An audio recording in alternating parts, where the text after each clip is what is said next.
Hey everyone, I'm the storyteller, and I'm here to help you relax tonight. I know a lot of you use this video to fall asleep, so before we start, make sure to like the video and subscribe to the channel. Also, tell me in the comments where are you from and what time is it there. Now, get comfortable, take a deep breath, and just relax. They never really left 12 true encounters with the uninvited diaries. 12 when my family moved to this old farmhouse in rural Pennsylvania. My dad got it cheap because the previous owners just up and left one day, leaving half their stuff behind. We thought we'd gotten lucky, but looking back now, I realized there was a reason they left so suddenly. The house sat at the end of a long gravel driveway surrounded by cornfields on 3 sides and thick woods on the 4th. It was the kind of place where your nearest neighbor was a 15-minute walk away. My younger sister, Emma, was only 7 at the time, and she claimed her room from day one. The pink wallpaper with little flowers sealed the deal for her. I took the room across the hall.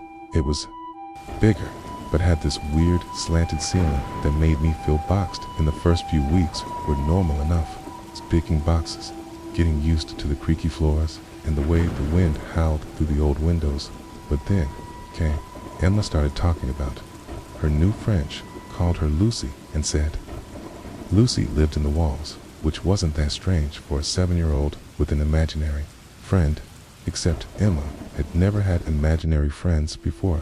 She was always the practical one, the one who rolled her eyes when other kids talked about Santa or the Tooth Fairy, but suddenly she was having full conversations with empty air, setting extra places at her tea parties, and getting upset when Mom tried to sit in Lucy's chair. Remember the night things started getting really weird. It was a Thursday in October, and I was doing homework at my desk when I heard Emma giggling through the wall. Our rooms shared a wall, and I could usually hear her replying, but this time something was different. She was giggling, but there was another sound to, like whispers. Not quite whispers, more like breathing that formed words. I pressed my ear against the wall, trying to make out what she was saying, or what I thought she was saying to herself. Then I heard it clear as day, a voice that wasn't Emma's. It was higher pitched, almost like a child, but wrong somehow. Like someone trying to sound like a child. It said, "Let's play the game where we switch places." Emma giggled again and said, "Okay, but you have to promise to give it back." This time, I knocked on the wall hard, and the voices stopped. Emma came to my door a minute later, looking confused, asking why I was banging on the wall. I asked her who she was talking to, and she just smiled and said, "Lucy wants to know if you want to play Toby. Told my parents about it, but they brushed it off. Dad was stressed about his new job, and Mom was trying to get the house in order, they said. Emma was just adjusting to the move, making friends, even if they were imaginary, was healthy, but I knew something was wrong." I started paying more attention to Emma's behavior and noticed she was acting strange in small ways. She'd stare at herself in mirrors for long periods, tilting her head like she was seeing someone else. She started using words she'd never used before, old-fashioned words like waltz and chante, and her laugh was different, higher, and more. Forced-on night, I woke up around 3 a.m. to use the bathroom and saw Emma's door was open, which was weird because she always slept with it closed. I peeked in, and her bed was empty. My heart started racing as I checked the bathroom, then headed downstairs, calling her name softly so I wouldn't wake our parents. I found her in the basement, standing in front of the old coal furnace, just staring at it in her pajamas. I asked her what she was doing, and she turned to me, but her eyes looked wrong in the dim light from the stairs. They looked older, somehow tired, she said in that high-pitched voice that wasn't quite hers. Lucy wanted to show me where she used to sleep when it got cold. I grabbed her hand, and it was ice cold. As I led her back upstairs, she kept muttering about how Lucy didn't like being alone, how Lucy had been alone for so long. The next morning, Emma didn't remember any of it. She just complained that her head hurt.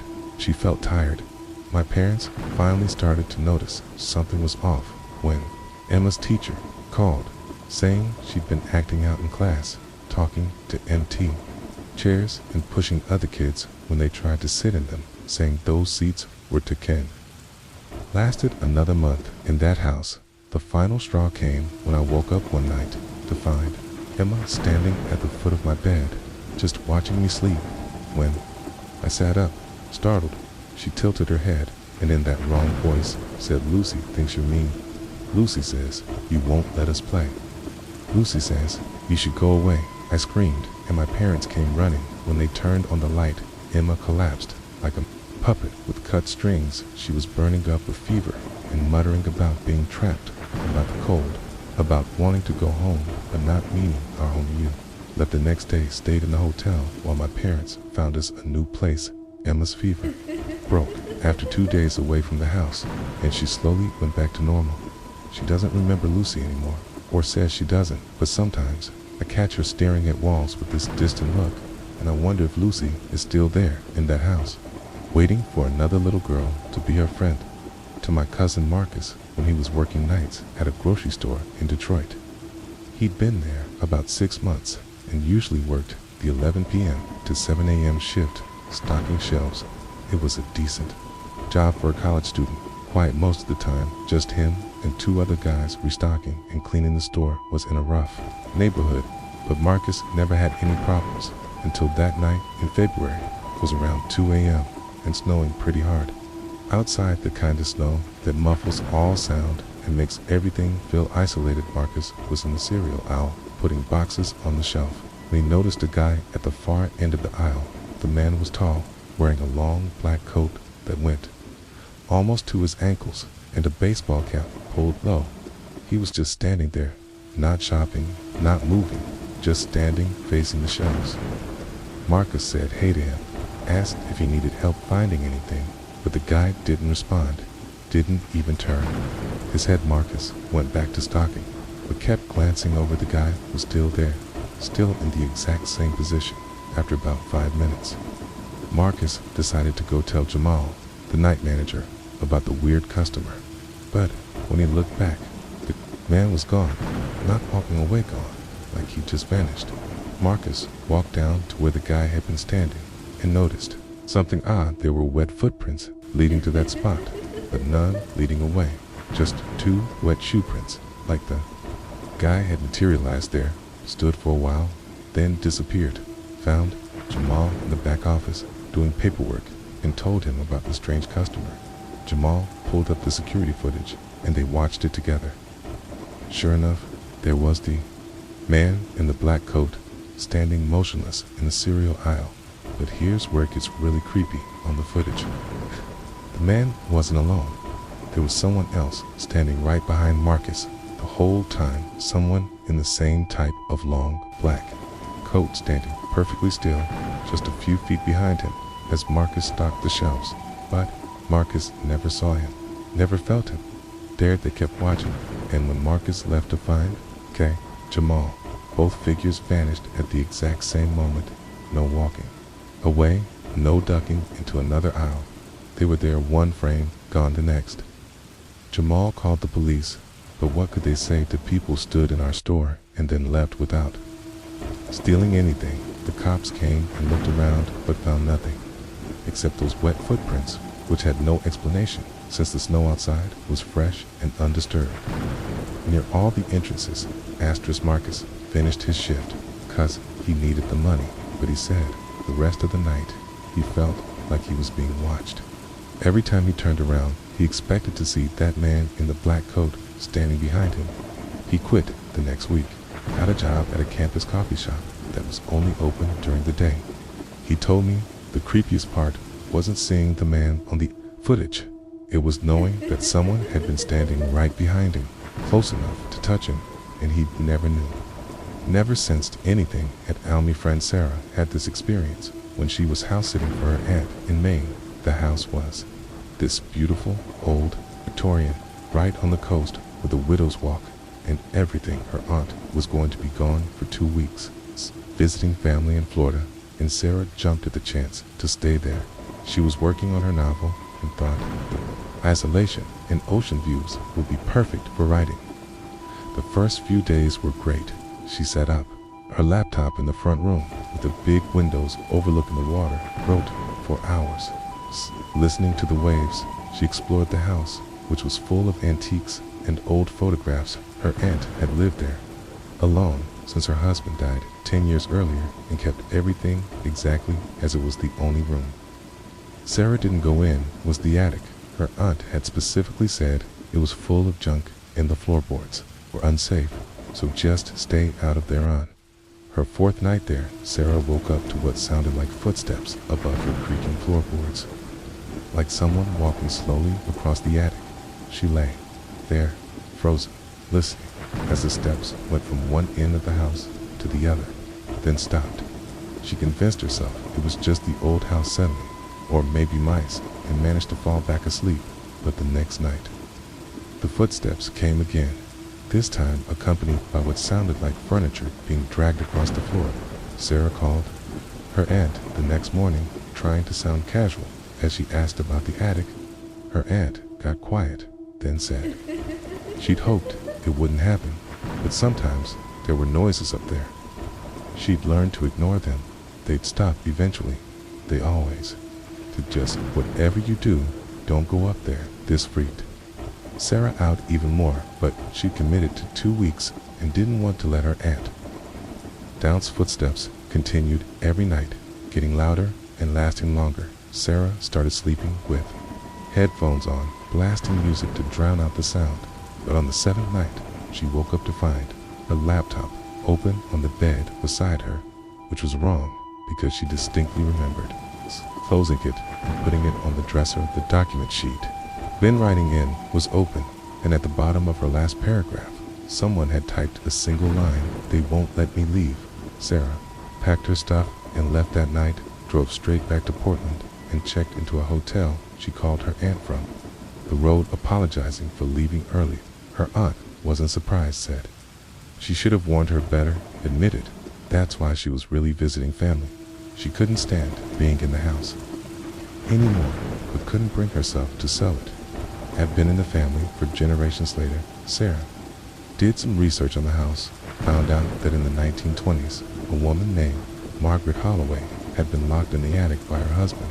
When he discovered she was planning to leave him for another man, he kept her up there for weeks, telling everyone she'd run off until neighbors complained about noises and smells. The police found her body.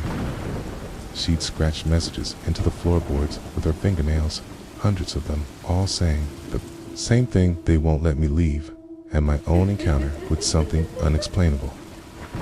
When I was 19, working a summer job at a campground in the Ozarks, it was a pretty sweet gig, checking in campers, maintaining the grounds, leading nature hikes. For kids, the campground was huge, with sites spread out over about 200 acres of forest. There were 50 regular campsites near the main lodge and another 20 primitive sites deeper in the woods for people who wanted a more rugged experience, part of Quank. My job was doing security rounds at night, making sure all the fires were properly extinguished, checking that the bathhouses were locked. Just general stuff. I'd drive around in a golf cart with a flashlight. Making my rounds usually took about an hour. It was peaceful work. I liked being out in the woods at night, listening to the owls and coyotes song. Night in July, I was checking the primitive sites, which were about a half-mile from the main camping area. It's connected by a dirt road. These sites were just clearings in the forest with a fire ring and picnic table. No electricity or water nearby. Usually only serious campers used them, and that week only 2 of the sites were occupied. As I drove up to Site 15, I could see the orange glow of a campfire through the trees, which was odd because I had checked the registration and nobody was supposed to be at that site here.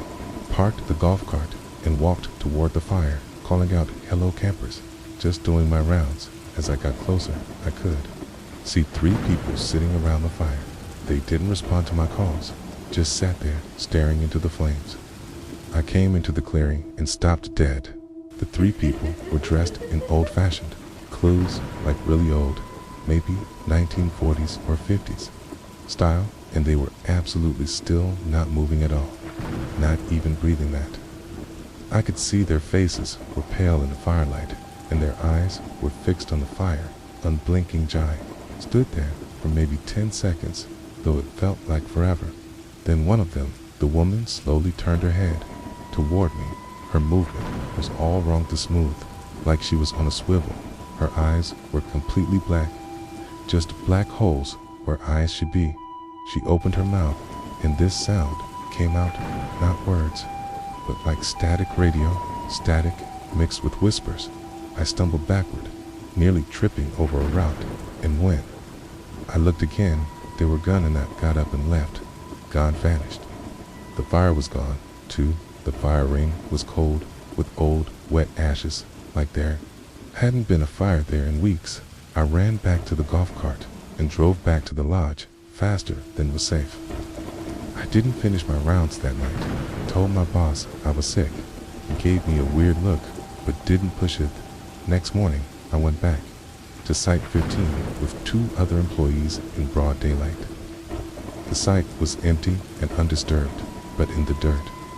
Around the fire ring, there were footprints, dozens of them, going in circles around and around. The ring, like people, had been walking in circles all night. But here's the thing, the footprints, they just stopped at the edge of the clearing, didn't lead in or out, just existed in that circle. I worked the rest of the summer, but never did night rounds alone again, and always skipped Site 15. Found out later from an old-timer in town that in 1953, a family of 3 had gone missing in those woods. Their car was found at the campground, but they were never seen again. The search party found evidence of a campfire in the area where Site 15 is now, but no other trace of them when I was 23. I rented a studio apartment in Chicago. It was my first place on my own, and I was so proud, even though it was tiny and the radiator clanged all night. The building was probably 1920s with those thick plaster walls and steam heat. It was on the 3rd floor, and my only window faced another apartment building about 10 feet away. I could see right into the apartment across from mine, but the blinds were always closed, and I never saw anyone thereabout. A month after I moved in, I started noticing something odd every night at exactly 11:17 p.m. The blinds in the apartment across from me would go up just a few inches, not enough to see inside, but enough to know someone was there. Then at exactly 11:33 p.m., they would go back down. I know the times exactly because after the 3rd night, I started watching for it. It became kind of a joke to me, like, oh, there goes my weird neighbor with their weird routineo night. I was up late working on a project and missed the 11:17 blind lifting when I looked up at 11:25. The blinds were up higher than usual, about halfway, and I could see into the apartment. What I saw made no sense. The layout was exactly the same as mine, which was normal, same size, same window placement, but everything in it was backwards, not just arranged differently, but actually backwards. The couch was facing the wrong way, the TV was playing, but the image was reversed. The clock on the wall was running counterclockwise *. Then I saw the person. They were sitting on the backwards couch, watching the backwards TV, and they were me, not someone who looked like me, but me. Same haircut, same clothes I was wearing that night, same posture, even the same coffee mug in their hand. I stood up to get a better look, and they stood up at the exact same time. I raised my hand, and they raised their hand. But here's the thing, they weren't copying me. We were moving at exactly the same time, like synchronized eye, backed away from the window, and they backed away to then the blinds slammed down hard enough to make a noise. I could hear across the alley. I didn't sleep that night, just sat on my bed, staring at those closed blinds. The next morning, I asked my landlord about that apartment across the way. He looked confused, said there was no apartment there. That side of the building was where the elevator shaft and maintenance rooms were had been since the building was constructed. I made him show me. I needed to see for myself. We went up to the 3rd floor of the other building, and where the window should have been, There was just a solid wall with pipes and electrical panels. No apartment, no window, no way for what I saw to exist. But every night at 11:17, those blinds still went up. I moved out 2 weeks later, stayed with a friend until I found a new place.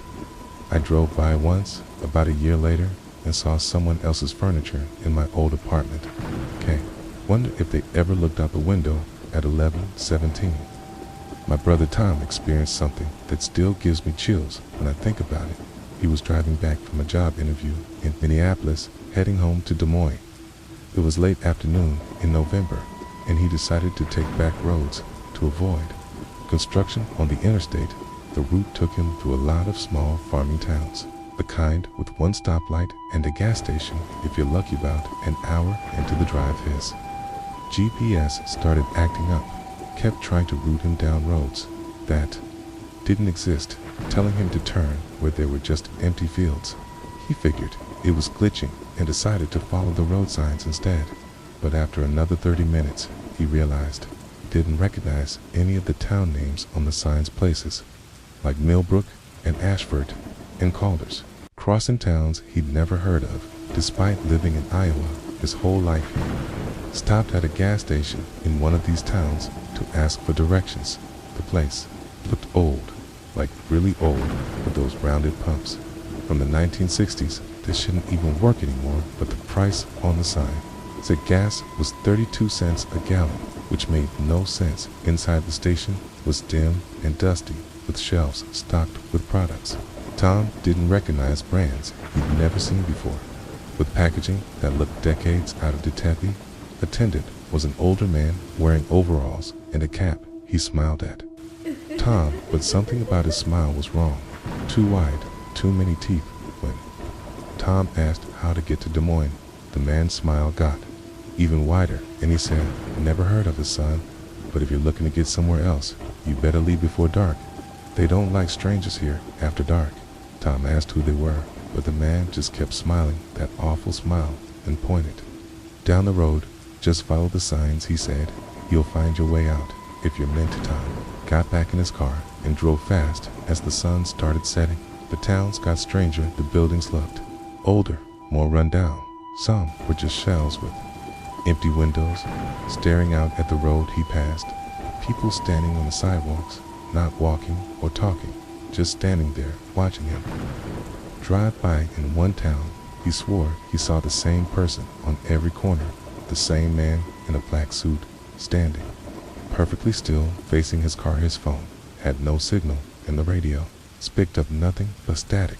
The gas gauge was dropping faster than it should, and the sun was almost down when he passed a sign that made him slam on the brakes. It said, "Welcome to Millbrook Population Zero." He'd passed through Millbrook an hour ago. Somehow he was entering it again. Same buildings, same gas station, same everything, except this time, streets were empty. No people, no cars, no lights, and any windows floored. It threw the town, and just as full dark hit, he saw a sign for I-35. The relief he felt was physical, like a weight lifting off his chest. He followed the signs, and within 10 minutes, was back on the interstate, surrounded by normal cars and normal lights. His phone suddenly had signal again and showed dozens of missed calls from our parents. He'd been gone for 8 hours when the drive should have taken 3-1. He looked at his GPS history. Later, it showed him driving in a straight line, along the normal route, no detours, no strange towns, nothing. But Tom knows what he saw, knows where he went.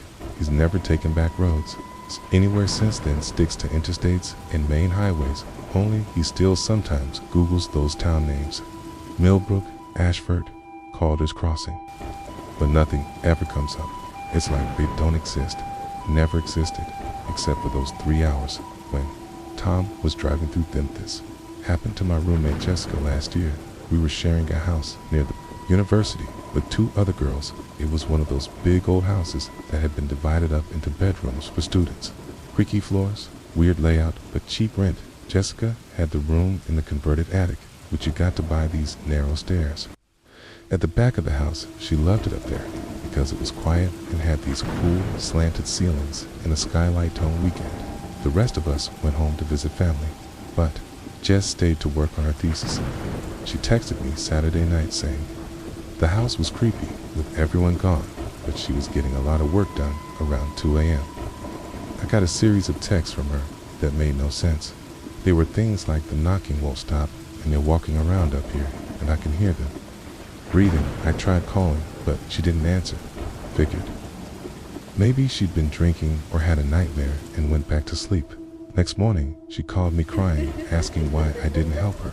She said someone had been in the attic with her all night. At first, it was just footsteps on the stairs, slow and deliberate, like someone trying to be quiet, then knocking on her door, soft at first, then louder. When she didn't answer, she pushed her dresser in front of the door and sat on her bed, with all the lights on, listening to someone or something pacing around outside her room around 3 a.m. It got quiet for a while, then she heard breathing right outside her door, deep, raspy. Breathing like someone with a chest cold. She could see shadows moving under the door, crack, then the doorknob started, caning, rattling against the dresser. She'd screamed, and suddenly, everything stopped. No footsteps, no breathing, no shadows, complete silence. She stayed barricaded in until sunrise, then grabbed her stuff and ran out of the house, called the landlord and demanded he check the house. Okay? He came over with the police and they looked around, but found nothing, no sign of forced entry. Okay? Nothing missing, no indication anyone had been there. But when they checked the attic stairs, they found something that made everyone uncomfortable. Muddy footprints going up the stairs, but not coming down, like someone had walked up to her door and then just vanished. Jessica moved out that day, stayed in a hotel until she found a new place. The rest of us lasted another month before we all found reasons to leave. The landlord had trouble renting the place after that last. I heard he was trying to sell it, but Jessica still has nightmares about that breathing. Sound says sometimes when she's alone at night, she thinks she hears it again, that raspy breathing, just on the other side of whatever door she's nearest to. Never forget what happened to me in the winter of 2018. I was driving home from my overnight shift at the hospital where I worked as a nurse. It was about 4 a.m., snowing lightly, the kind of peaceful snowfall that makes everything quiet and beautiful. I lived about 45 minutes from work, mostly highway driving, and I'd done it hundreds of times, knew every exit, every curve, every rest stop about halfway home. Okay. I noticed headlights in my rearview mirror, which wasn't unusual even at that hour, but these lights were following me, exactly matching my speed. When I sped up, they sped up. When I slowed down, they slowed down, always maintaining the same distance, about 3 car lengths back. After about 10 minutes of this, I started getting nervous, took an exit I never used just to see what would happen. The car followed. I got back on the highway and the car stayed right behind me. I tried to see what kind of car it was, but with the snow and the dark, all I couldn't make out were those headlights. I decided to test them again and took the next exit, the one for a 24-hour truck stop, figuring I'd be safe around other people. The car followed me off the highway and into the truck stop parking lot. Parked near the door under a bright light, and the other car parked a few spaces away. But nobody got out. I sat there for a minute, then decided to make a run for the door. As soon as I opened my car door, the other car's door opened too. I booked it inside and looked back to see a figure in dark clothes, standing by their car, just standing there, watching me through the glass doors. I went straight to the clerk, told him someone had followed me, and asked if I could wait inside for a while. He let me behind the counter, and we watched through the windows.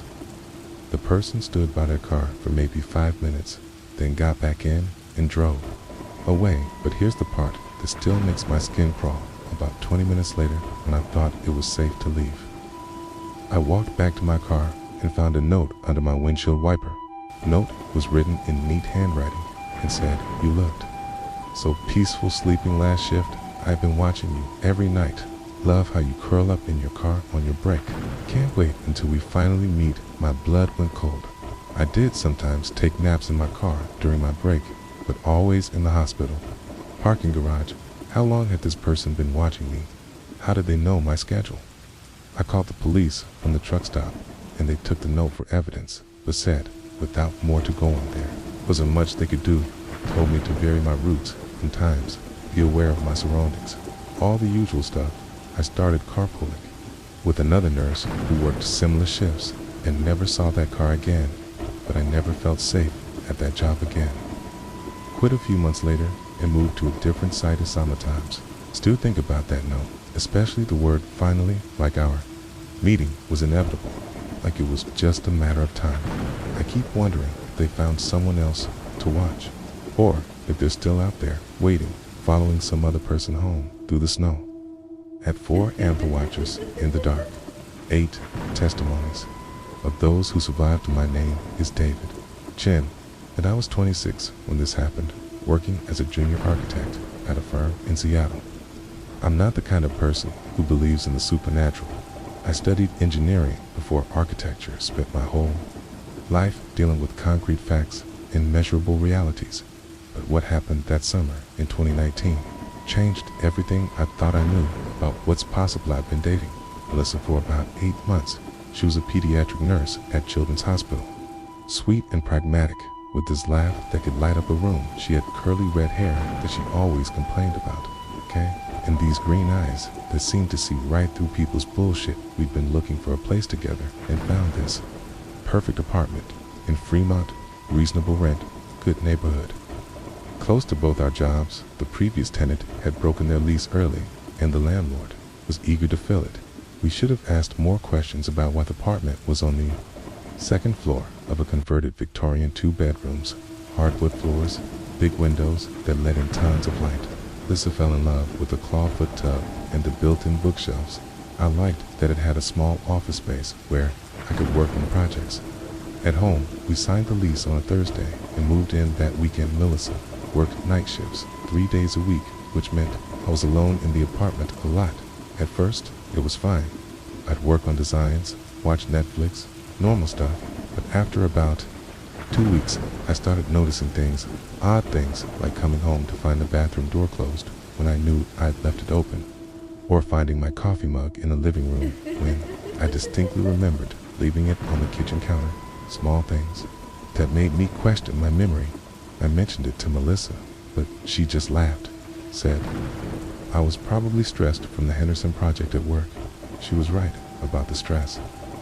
The project was a nightmare. The client kept changing their mind, and my boss Richard was breathing down my neck about deadlines, but I knew the stress wasn't making me imagine things on night. Melissa was at work, and I was in the office sketching out some revisions when I heard footsteps in the hallway, our hallway.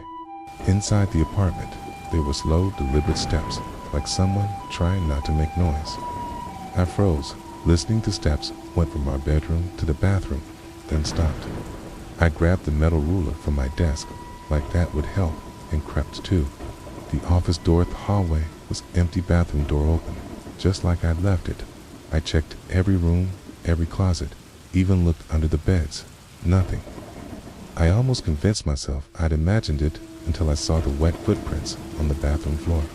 Bare feet had walked from the tub to the door, but there was no water in the tub. It was bone dry.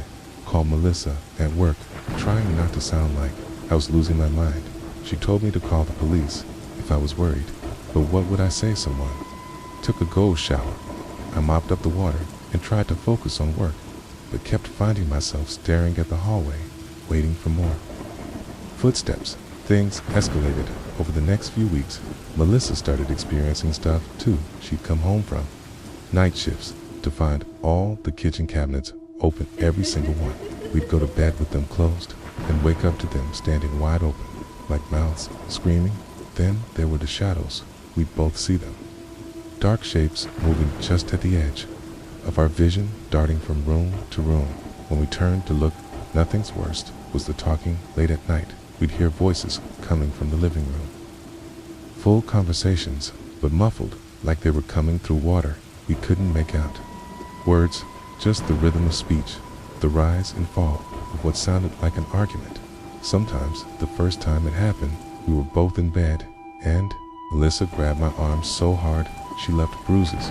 We lay there, listening, too terrified to move, until it stopped just before dawn. I started researching the building's history, spent hours at the library and city records office. The Victorian was built in 1894 by a shipbuilder named Josiah Crawford. He'd lived there with his wife, Margaret, and their 3 children in 1912. There was a fire, the newspaper articles were vague, but the whole family died. Margaret and the children were found in what was now our bathroom. They'd been locked.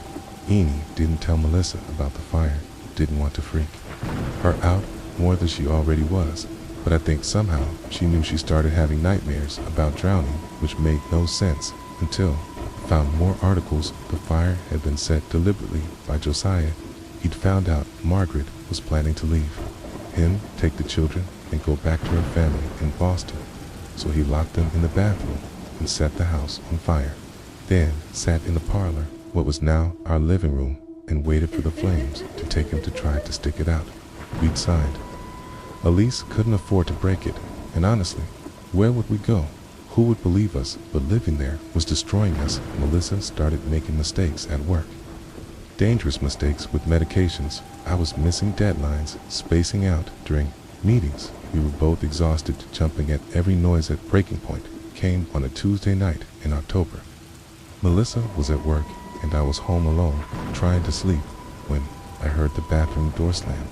I got up to check and found the door not just closed, but locked from the inside.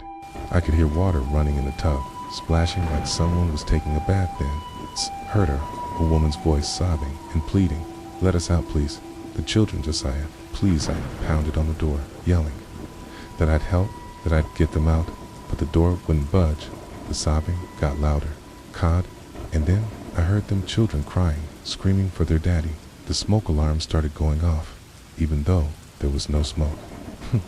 The voices rose to shrieks, and I could hear pounding from inside the bathroom, like fists beating against the door in silence. The water stopped, the voices cut off, the smoke alarm went quiet. I stood there shaking, and after what felt like hours, tried the doorknob. It turned. Easily, the bathroom was empty, tub dry. No sign anything had happened except for the mirror was cracked in a spiderweb pattern and in a stain that shouldn't have been there. Someone had written "Help USC," packed a bag, and left that night. Went to my friend Marcus's place and called Melissa, told her not to go back to the apartment. We stayed in a motel for a week while we figured out what to do. Ended up subletting the place to some college students who seemed thrilled to get such a nice apartment for cheap. We didn't tell them why we were leaving Melissa, and I broke up a few months later. The stress of what we'd experienced was too much. Couldn't look at each other without remembering those voices, that terror. She moved back to Portland to be near her family. I threw myself into work, tried to forget, but I can't forget sometimes. I drive by that Victorian and see lights in our old apartment. Wonder if the new tenants hear the voices, see the shadows, find wet footprints in the bathroom. I want to warn them, but what would I say? How do you tell someone their home is haunted by a family that died over a century ago? That some tragedies never really end. They just keep happening over and over, waiting for someone to finally help. My sister Lauren told me this story, and I still get chills thinking about it. She's 32 now, married with 2 kids, but this happened when she was 24, just out of college, living in her first apartment in Portland. She'd gotten a job at a marketing firm and was trying to make it on her own. Classic post-college struggle, barely making rent, eating ramen, living her best life. Lawrence has always been the responsible one in our family, straight A student, never missed curfew, the type who checks her backseat before getting in her car at night. So when she told me about what happened, I knew it was real, because Lauren doesn't exaggerate, doesn't make things up. For attention's been living in this garden-level apartment for about 3 months. It was small, but in a decent neighborhood, had bars on the windows, which she actually liked, because it made her feel safe or funny. How the things that make us feel safe can trap us to the apartment at a front entrance. that opened into a shared hallway and a back door that led to a little patio area where she kept her big on Friday night. Lauren went out with coworkers for drinks at this place called The Alibi. Room they'd landed a big client and was celebrating. She wasn't much of a drinker but had a couple beers, enough to feel relaxed but not drunk. By 11 p.m. she was ready to go. Home, caught an Uber and got dropped off right in front of her building. As she was unlocking the front door, she noticed a man standing across the street, just standing there under a streetlight, not walking, not on his phone, just standing. Lauren did what she always did, made a mental note and hurried inside, locked the door behind her, and went to her apartment, got ready for bed, put on her pajamas, washed her face, brushed her teeth, all the normal routine stuff. But when she went to close her bedroom curtains, she saw the man was now standing in her backyard, right by her patio door, just standing there facing her apartment. Lauren's blood went cold. She grabbed her phone to call 911, but then the man knocked at not, pounding, not aggressive. Key, just a soft knock, knock, knock, like a neighbor might do. And he called out, "Excuse me, miss? God, I think you dropped something." It sounded so normal, so reasonable. But every instinct in Lauren's body was screaming danger. She didn't respond. Just stood there in her dark bedroom, clutching her phone. He knocked again. "Lauren, I really think you should come see what you dropped." He knew her name. He fucking knew her name. She hadn't told anyone at the bar where she lived, hadn't given the Uber driver her apartment number, just the address of the building. How did he know her? Namish called 911. Whispered to the dispatcher that someone was trying to get into her apartment, gave her address, and then she heard the sound that still makes her voice shake. When she tells this part, the sound of her patio door sliding open, she knew she'd locked. It was certain of it, but somehow it was. Opening, Lauren did the only thing she could think of, ran to her bathroom and locked the door. It was an interior room, no windows, just one way in or out. She could hear footsteps in her apartment, slow and careful, checking each room. The dispatcher was saying police were on the way, stay on the line, but all Lauren could focus on was those footsteps getting closer there. The man started talking again through the apartment. "Lauren," he said in this calm, almost friendly voice, "I know you're in here. I just want to talk about it." What you dropped. His voice was getting closer. He was in her bedroom. Now she could hear him. Kay, opening her closet, checking under her bed like they were playing some sick game of hide and seek. Kay, bathroom doorknob rattled. "Lauren," he said, and his voice was right there, right on the other side of that thin door. "You're being very rude. I came all this way to return your things." The doorknob rattled harder, and then he started describing her what she'd been wearing at the bar, the color of her hair, tied the tattoo on her wrist, details no stranger should know. Heard him step back from the door, heard something metal, and realized he was picking the lock. So Lauren grabbed the back of the toilet tank, lit the only weapon she could find, and stood facing the door, ready to fight. The lock clicked open, but just then sirens wailed outside. Close, getting closer. The man cursed, and she heard him running through her apartment. The patio door sliding shut, footsteps in the yard, fading away. The police found her still in the bathroom, holding that toilet tank lit, shaking so hard she could barely stand. Searched the neighborhood, didn't find him.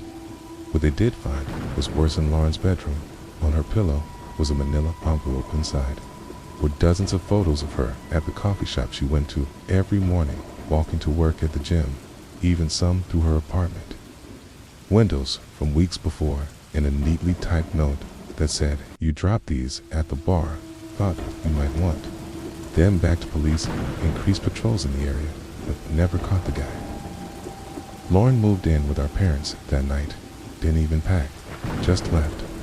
She never went back to that apartment, hired movers to get her stuff, stayed with our parents for 6 months until she found a new place in a building with a doorman and security camera. Still sees a therapist, still checks her back seat before getting in her car, but now she also checks for manila envelopes, changes her routine constantly and never ever goes to bars alone, the police detective told her. She was lucky that most stalkers escalate that whoever this was had probably been watching her for months and was ready to make his move. What haunts me is that note, the casual tone, like he was doing her a favor, and the fact that he knew exactly where she lived, exactly how to get in, had probably been in her apartment before, while she was at work, trying on her life like a costume.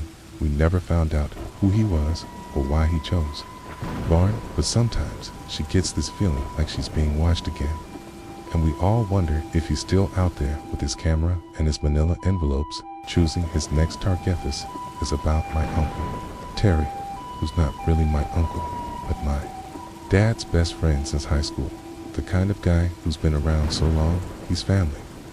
Terry's a long-haul trucker, been driving for almost 30 years. He's seen everything you can see on American highways, and he's usually got a story for every occasion. But there's one story he only told once at a family barbecue after too many beers, and even then his hands were shaking. Terry's a big guy, 6'3", built like a linebacker with these massive hands that completely engulf a coffee mug. He's not scared of anything, or at least that's what I thought, until I heard about his run outside Barstow in 2015. He was hauling a load of electronics from Phoenix to LA. A regular run he'd done hundreds of times. It was July, middle of summer in the Mojave, and his AC had gone out that morning. He was sweating bullets, but didn't want to stop. Knew if he could just push through to LA, he could get it fixed and still make his delivery on time. It was about 2 a.m. when he saw the kid, was maybe 7 or 8 years old, standing on the side of I-40 in a white nightgown, no shoes, just standing there in the middle of nowhere, 50 miles from the nearest town. Terry said his first thought was that there had been an accident, started looking for a crashed car, but there was nothing, just empty desert, and this little girl pulled over about 100 yards past her started.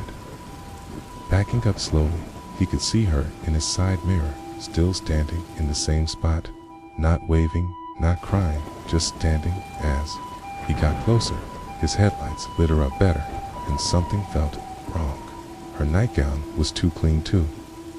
White for someone who'd been in a car accident or wandering the desert, and she wasn't moving at all, not even swaying, just frozen like a statue. Terry stopped about 50 feet from her, grabbed his flashlight, and his phone to call 911. But he had no signal. Middle of the desert, of course. As he climbed down from the cab, he called out, asked if she was okay, if she needed help. The girl turned her head toward him, just her head, not her body, and smiled. Terry's got a daughter about that age named Rosie, and he said this girl's smile was wrong. It was too wide, to knowing not the smile of a scared, lost child. It was the smile of something pretending to be a child. He took a step closer and noticed her feet weren't touching the ground. She was floating about an inch above the pavements. When the temperature dropped, Terry said it went from 90 degrees to freezing in seconds. His breath came out in clouds, and frost started forming on his windshield. The girl's smile got wider and she spoke, but her mouth didn't move. The voice just appeared in Terry's head, like tuning into a radio station. She said her name was Mary, and she'd been waiting for him, specifically for him, Terry Theodore Morrison. She knew his full name, knew about Rosie, knew about his wife, Linda, who'd died of cancer 3 years earlier. Said Linda had sent her, that Linda wanted him to come with her to the other side. Terry started backing toward his truck, but the girl, or whatever she was, began floating toward him, still smiling, still with that voice in his head, telling him things only Linda would know about their first date, about the song they danced to at their wedding, about her last words in the hospital.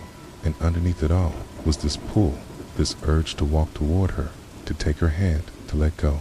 Said it was the hardest thing he'd ever done, harder than watching Linda die.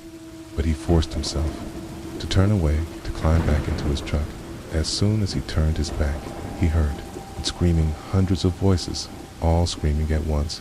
The sound of metal tearing and glass breaking. He gunned it, drove away, doing 90 with his hands, shaking so bad he could barely hold the wheel in his mirrors. He could see her standing in the road, getting smaller and smaller. But just before she disappeared from view, she wasn't alone. There were dozens of figures around her, all in white, all floating, all. Watching his truck drive away, Terry made it to LA, delivered his load, got his AC fixed, and drove back to Phoenix. By a different route, took him an extra day and cost him money, but he didn't care. He looked up. Mary, when he got home, spent hours searching for accidents on that stretch of road, found articles going back decades about disappearances, people who'd gone missing on that exact mile of highway, cars found abandoned with no sign of their drivers. Doesn't drive that route anymore, tells dispatch. He'll take any run except ones through Barstow. Other drivers have started talking, about seeing a little girl on I-40, always in the same spot, always at night. Some of them stop, some of them don't stop. The ones who stop don't always make it to their destination. Stories, still driving, still telling stories at barbecues. But never that one. The only reason he told it that once was because my cousin Jake was about to start driving trucks, and Terry wanted to warn him about that stretch of road, about the little girl who knows your name, who knows you're dead, who promises to take you to them. Ended the story by grabbing Jake's shoulders with those massive hands, looking him dead in the eye and saying, if you see her, you keep driving. Doesn't matter if she looks like she needs help. Doesn't matter what she says or what she knows. You keep driving, because the dead don't let go once. They've got you, and there are worse things than dying alone on a highway. Terry doesn't drink at barbecues anymore, and he always checks his route 3 times before leaving, making sure he won't pass through Barstow, making sure he won't see Mary again, because he knows next time he might not be strong enough to drive away. Need to tell you about my neighbor, Mrs. Chen, and what happened in apartment 4B. She lived across the hall from me for 3 years, a tiny Chinese woman in her 70s who always wore the same blue cardigan and smelled like jasmine tea. She'd bring me dumplings on Sundays, and I'd help her with her computer when it acted up. That was our routine until last September. Mrs. Chen had lived in that apartment for 23 years, ever since her husband died. She told me once that she stayed because she could still feel him there in the kitchen, where he used to make noodles, in the bedroom where he'd read newspapers out loud to practice his English. She was the kind of neighbor everyone wants. Quiet, kind, always had a smile, but in September she started acting strange. I'd see her in the hallway at hours 3 a.m., 4 a.m., fully dressed, just standing there. When I asked if she was okay, she'd look at me like she didn't recognize me. Then her face would clear and she'd pat my hand, and say, just checking, dear, just checking. I figured maybe dementia was setting in. Felt bad for her, thought. Came the complaints other tenants said they heard furniture moving in her apartment late at night, scraping sounds, like she was rearranging everything. The guy below her, Mr. Patterson, said it sounded like she was dragging her couch back and forth across the floor. For hours the landlord talked to her, but she insisted she wasn't moving anything. I started paying more attention and noticed things. Her door had new locks, 3 deadbolts where there used to be one. She'd installed a chain lock too, and one of those bars that wedges under the doorknob. When I asked about it, she said it was for safety. But the way she said it, the way her eyes darted to her door like something might come through, it made me wonder what she was trying to keep out. Or in Noni night, I was coming home late from work and saw her door was open. Just a crack, I could hear her talking to someone in Mandarin, which wasn't unusual. She had friends from the senior center who visited, but it was past midnight, and her voice sounded different, urgent, pleading. I knocked, asked if everything was all right. Talking stopped immediately. Then I heard footsteps, quick and light, like a child running, followed by Mrs. Chen's heavier tread. She came to the door, opened it just enough to peer out with the chain still on her face, was pale, and there were scratches on her cheek, fresh ones bleeding. I need help, she whispered. Please come in, but don't let it see why. Didn't know what it was, but but the fear in her voice was real. She led me in and immediately relocked all the locks. Her apartment was a disaster. Furniture pushed against the walls. Its pictures framed smashed on the floor, and on every surface, salt lines. With salt around the windows, the doors, even in a circle around her bed. Mrs. Chen grabbed my arm with surprising strength and pulled me to her kitchen table, where she had a photo album open. She pointed to a picture of a young girl, maybe 6 or 7, in a school uniform. "This is who lived here before," she said, "the Liu family. Their daughter, Mei Mei, she died in this apartment. 1999, very sick, very young, very anguish." Flipped through newspaper clippings, all in Chinese. But I could see the photos of family, the same little girl police tape. She translated bits and pieces. The girl had been sick for months, possibly abused the parents, claimed they were trying to heal her with traditional medicine, but the neighbors reported screaming. Child services was called, but by then it was too late. Mrs. Chen said she'd never had problems before, but last month she'd found a doll under her sink, where the previous family must have left it. She'd thrown it away, and that's when things started. The footsteps at night, the whispers in Mandarin, a child's voice saying, "It hurt, it hurt. Why did you throw me away?" Tried to rationalize, told her it was probably mice or pipes or her imagination. But then we both heard it giggling, high-pitched and wrong, coming from her bedroom. We sat frozen at that table. As the giggling got closer and closer, Mrs. Chen started praying in Mandarin, clutching a jade pendant. The overhead light flickered and went out in the darkness.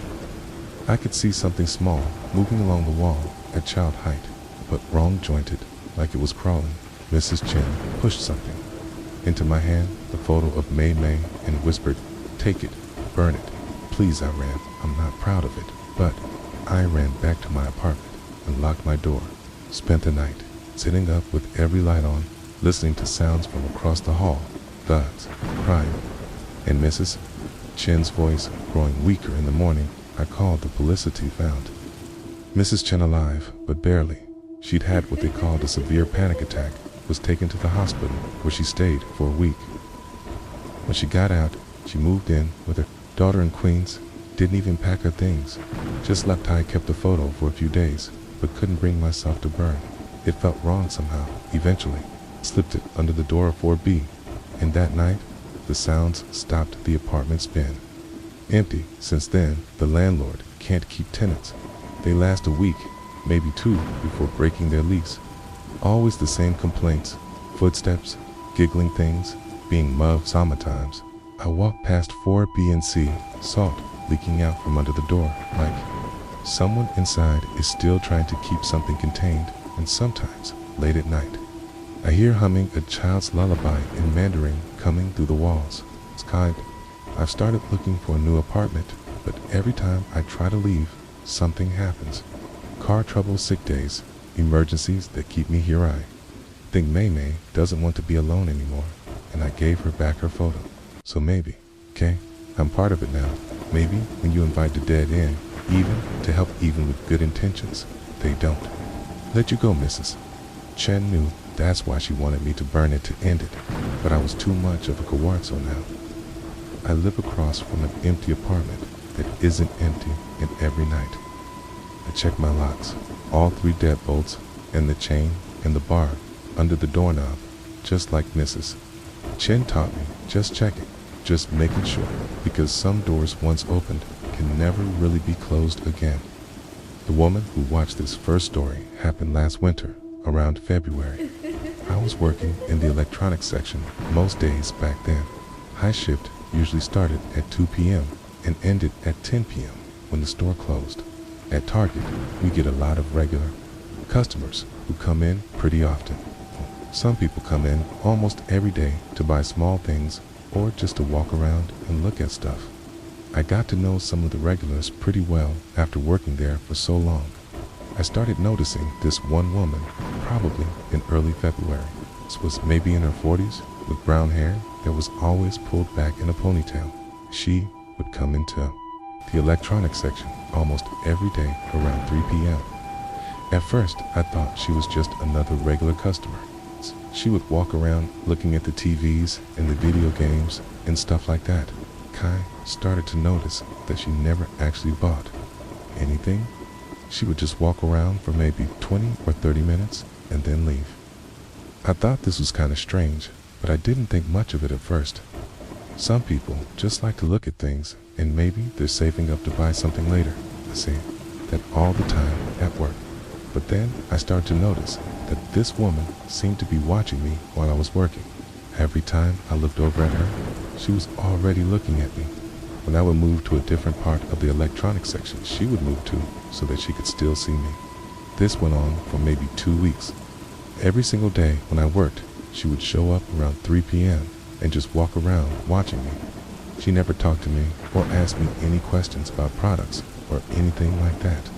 I mentioned this to my coworker, Jessica, who works in electronics with me sometimes. I told her about the woman and asked if she had noticed her too. Jessica said she had seen the woman a few times, but only when I was working. Okay, she said she thought it was weird that the woman never bought anything. I asked Jessica if she had ever seen the woman when I wasn't working, and she said no. Jessica worked different hours than me sometimes, so she would have seen the woman if she came in on other days. This made me start to think that maybe the woman was only coming in to see me for some reason. I couldn't think of why though. I never talked to her before, and I didn't recognize her from anywhere else. The next week, the same thing kept happening. Every day when I worked, the woman would show up and just walk around watching me.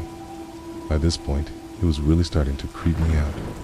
I would try to stay busy with work so I wouldn't have to look at her, but I could always feel her watching. I decided I needed to do something about this. Right. I thought maybe if I talked to her and asked her if she needed help with anything, she would either buy something and leave, or at least stop coming in every day. So the next time I saw her, I walked over and asked if I could help her find anything. I tried to be friendly and normal about it. The woman looked really surprised that I was talking to her. She said she was just looking and didn't need any help. I told her that I had seen her in electronics a lot lately and asked if there was something specific she was thinking about buying. I thought maybe she was trying to decide between different TVs or something, and I could help her make a decision. The woman got a really strange look on her face when I said this. She didn't say anything for a few seconds and just stared at me. Then she said she had to go and walked away really fast. I thought that would be the end of it, but the next day she was back again at 3 p.m. This time she seemed even more focused on watching me. She would follow me around the electronics section, staying maybe 20 feet away from me at all times. I was getting really uncomfortable now. I went and found my manager Dave and told him about this situation. I explained that this woman had been coming in every day just to watch me and that it was making me nervous. Dave said he would keep an eye out for the woman and that I should let him know if she kept bothering me. He said if it kept happening, he would ask her to leave the store. The next day, sure enough, the woman showed up again at 3 p.m. This time, Dave was working too, and I pointed her out to him.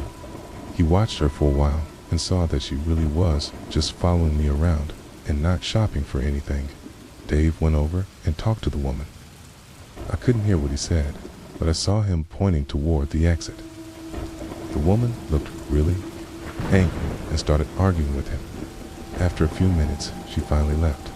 I thought that would solve the problem, but I was wrong. The woman came back the next day and the day after that. Each time, Dave had to ask her to leave. After about a week of this, Dave said he was going to call security and ban her from the store, but she kept coming back. I didn't see the woman for about 3 days after that. I thought maybe she had finally given up and stopped coming. But then, on Thursday, when I was working, she showed up again. This time, she looked different though. She was wearing a baseball cap and sunglasses. She had her hair down instead of in a ponytail. I almost didn't recognize her at first, but then realized it was the same woman. She was trying to disguise herself so that Dave wouldn't notice her. She went back to following me around and watching me just like before. I went and told Dave the woman was back were wearing a disguise. He came over to look, but by the time we got back to where I had seen her, she was gone. Dave said he would watch out for her and tell all the other managers to be on the lookout too, over the next week. The woman kept coming back wearing different disguises. Sometimes she wore different clothes and different hats. Sometimes she would wear a wig or different colored makeup, but I could always tell it was her because of the way she would stare at me and follow me around. Finally, Dave said he was going to call the police and report her for trespassing and harassment. He said this had gone on long enough and that I shouldn't have to deal with this at work. The police came and Dave showed them the security camera footage of the woman. They said they would try to identify her and talk to her about staying away from the store. They also said I should call them right away if I saw her anywhere outside of work. I never saw the woman at Target again after that, but about a week later, something happened that made me think she might still be watching me somehow. I was leaving work one night around 10:30 p.m. after closing. I always parked in the employee parking lot, which was on the side of the building, away from the main entrance. It was pretty dark back there because there were only a few light posts as I was walking to my car. I noticed another car parked a few spaces away from mine. The engine was running and the headlights were on, but I couldn't see who was inside because of the glare. I got to my car and unlocked it, but before I could get inside, the other car started moving toward me. It pulled up right next to my car and stopped. That's when I saw that it was the same woman from the store sitting in the driver's seat. She rolled down her window and just stared at me. She didn't say anything, but she had this creepy smile on her face. I quickly got in my car and locked the doors. The woman sat there for another minute or so, just smiling at me, and then she drove away. I was really shaken up by this. I called the police as soon as I got home and told them what happened. They said they would increase patrols around the Target parking lot and that I should be extra careful when leaving work. I never saw the woman again after that night. The police never found her or figured out who she was. But for months after that, I was always nervous when leaving work. I would ask other employees to walk out with me, and I started parking in different spots so that no one could predict where my car would be. The man in the baseball cap, this second story, happened a few months later in May. By this time, I had been moved to working in the clothing section instead of electronics. My hours were different too. I was working mostly morning shifts from 7 a.m. to 3 p.m. The clothing section at my Target is really big and spread out. There are racks and racks of clothes, and it can be hard to see from one end to the other. During the morning hours, it's usually not too busy, so there might only be 1 or 2 customers in the whole section at a time. I started noticing this man, probably in the middle of May. He was maybe in his 30s and always wore a black baseball cap and jeans. He would come into the clothing section around 8 a.m. almost every morning when I was working. At first, I thought he was shopping for clothes for himself or maybe for his wife or girlfriend. He would walk around looking at different racks of women's clothes. But after a few days, I noticed that he never picked anything up to look at it closer. He would just walk around looking at the racks from a distance. I also noticed that he seemed to be following me around the section.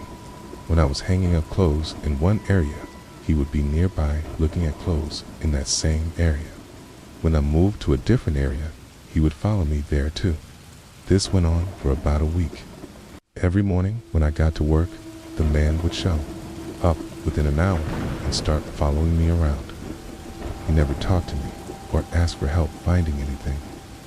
He would just follow me around at a distance and watch what I was doing. I mentioned this to my coworker, Sarah, who works in clothing with me.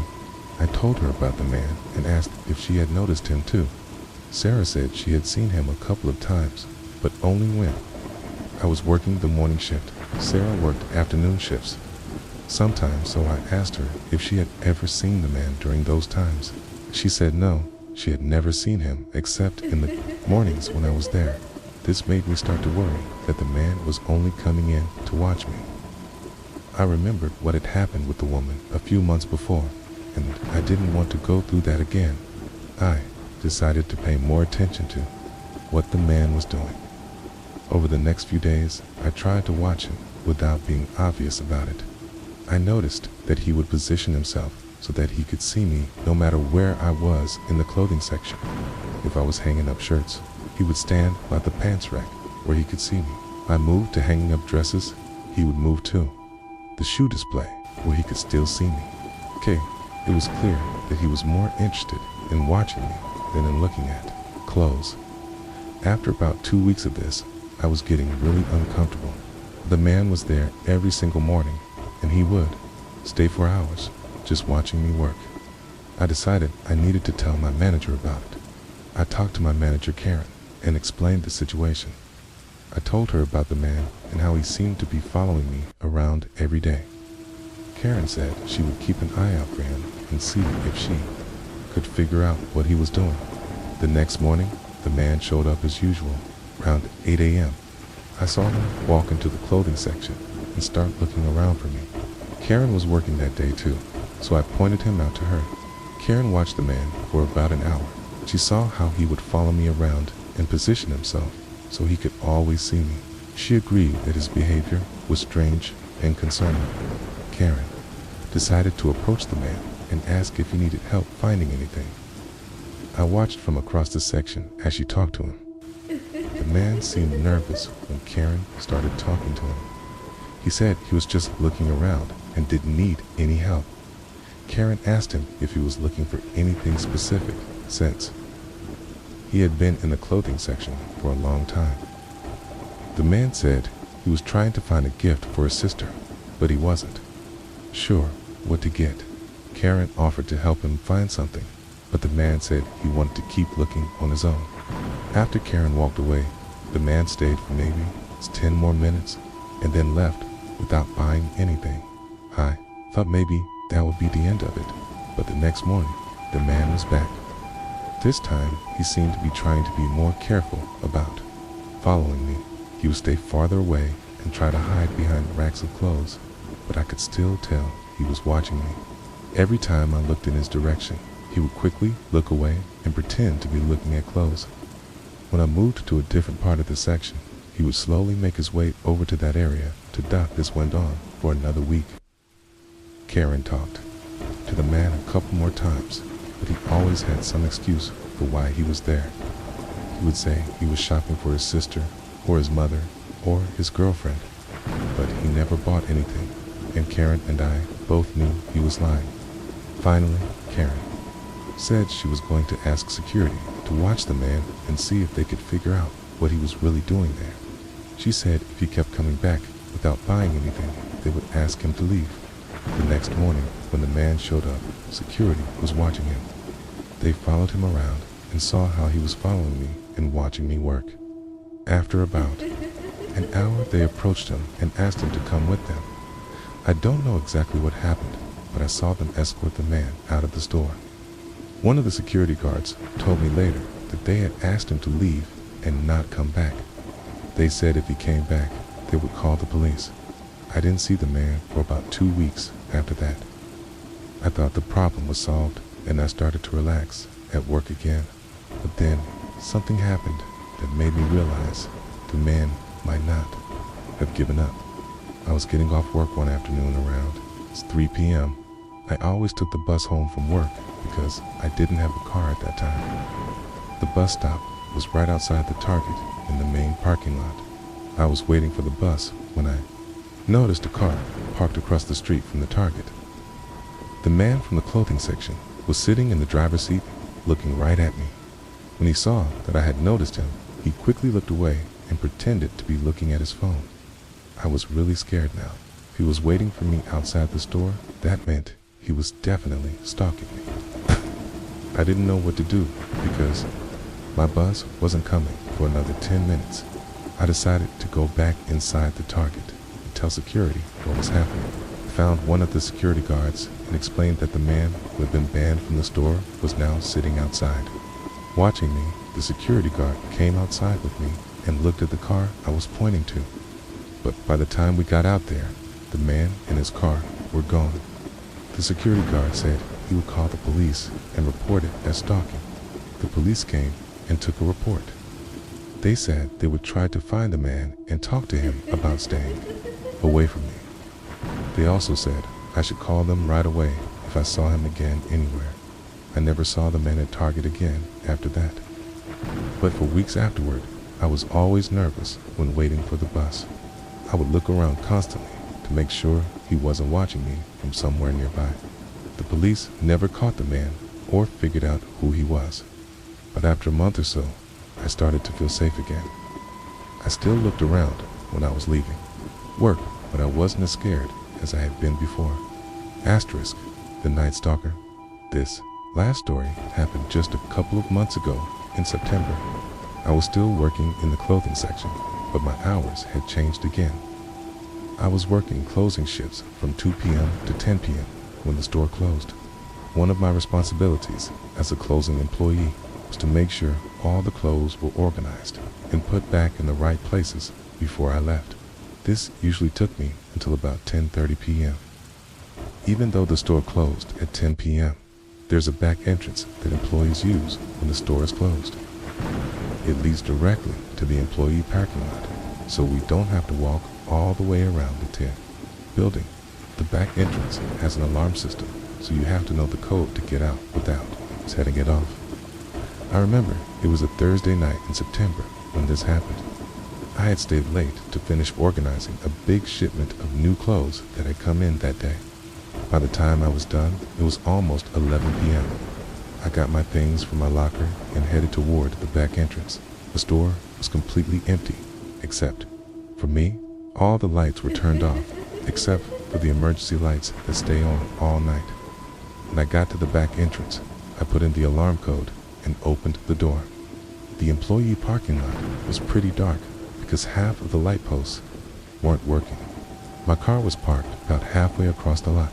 As I started walking toward my car, I heard footsteps behind me.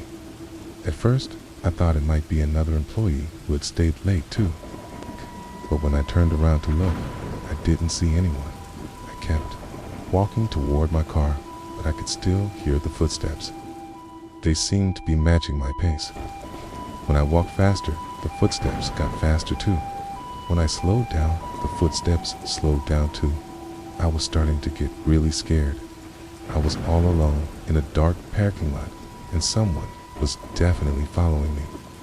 I had decided to walk faster to try to get to my car as quickly as possible. But I walked faster, the footsteps behind me got faster too. They were getting closer, and I could tell that whoever was following me was catching up to me. I was about 20 feet away from my car when I decided to turn around and see who was following me. I was hoping it would be someone I recognized, like another employee or maybe a security guard. But when I turned around, I saw a man I had never seen before. He was wearing all black clothes and a black knit hat. He was maybe 10 feet behind me and walking straight toward me.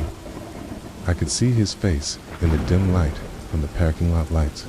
He looked like he was maybe in his 40s with a beard. But what scared me the most was the expression on his face. He was smiling, but it wasn't a friendly smile. It was a creepy smile that made me feel sick to my stomach. I turned back around and ran the rest of the way to my car. I could hear the man's footsteps behind me getting faster as he started running too. I got to my car and quickly unlocked it and jumped inside. As soon as I got in my car, I locked all the doors and started the engine. The man had caught up to me and was standing right next to my car, looking in the window at me. He was still smiling that creepy smile. I backed out of my parking space as fast as I could. The man stepped out of the way, but he didn't leave. Just stood there watching me as I drove away. In my rearview mirror, I could see him standing in the same spot, even after I had driven to the other end of the parking lot. I drove straight home and called the police as soon as I got there. I told them what had happened and described the man as best as I could. They said they would send a patrol car to check the Target parking lot, but they probably wouldn't find anyone there by then. The police were right. When they got to Target, the man was gone.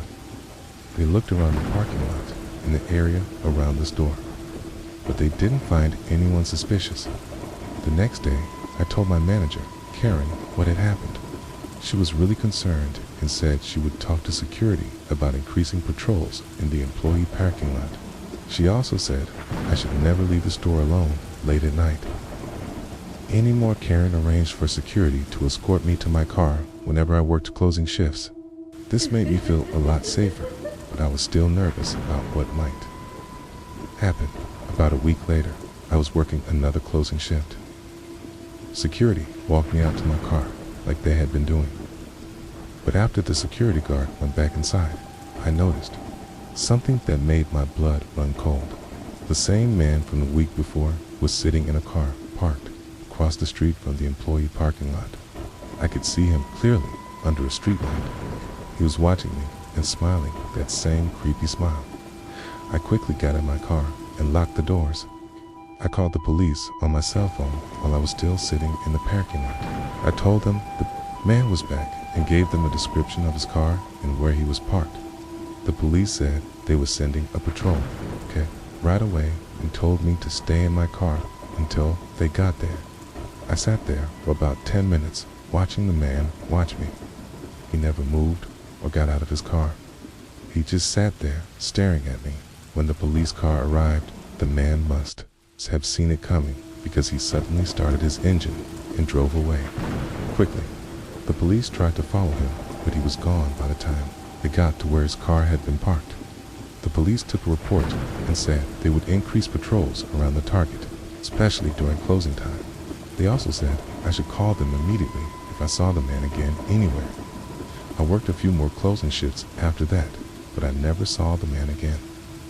Security kept walking me to my car, and the police drove by the parking lot more often. After about a month, I started to feel safe again, but I still get nervous sometimes when I'm leaving work late at night.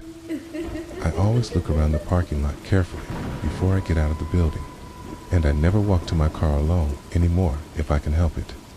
These 3 experiences have made me much more aware of my surroundings, both at work and everywhere else.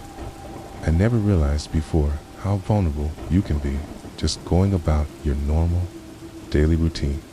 I'm grateful that none of these situations escalated to anything worse than they were, but they were all really scary at the time, and I still think about them sometimes when I'm at work or walking alone somewhere. I hope I never have to deal with anything like this again, but if I do, I know to trust my instincts and get help right away instead of trying to handle it on my own. The whispers in Willowbrook Manor, the old grandfather clock in Willowbrook Manor struck midnight exactly 13 times that October evening, though no one alive remembered it ever doing that before. Sarah Mitchell stood at the front door of her newly inherited home with the heavy brass key trembling in her hand as she wondered if the estate lawyer had been entirely honest about why her great-aunt Eleanor had left everything to her. A distant relative she had never even met. "It's just an old house," Key whispered to herself as she turned the key and heard the lock click open with a sound that seemed to echo through the entire neighborhood. Key, nothing more than wood and stone and memories. The door swung inward on silent hinges, revealing a grand entrance hall lit by moonlight streaming through tall windows, and Sarah stepped inside, feeling the temperature drop at least 10 degrees as her breath became visible in small white puffs. "Hello?" she called out, though she knew the house had been empty since Eleanor's death 3 months ago. But something made her feel like she needed to announce herself to whatever might be listening in the shadows.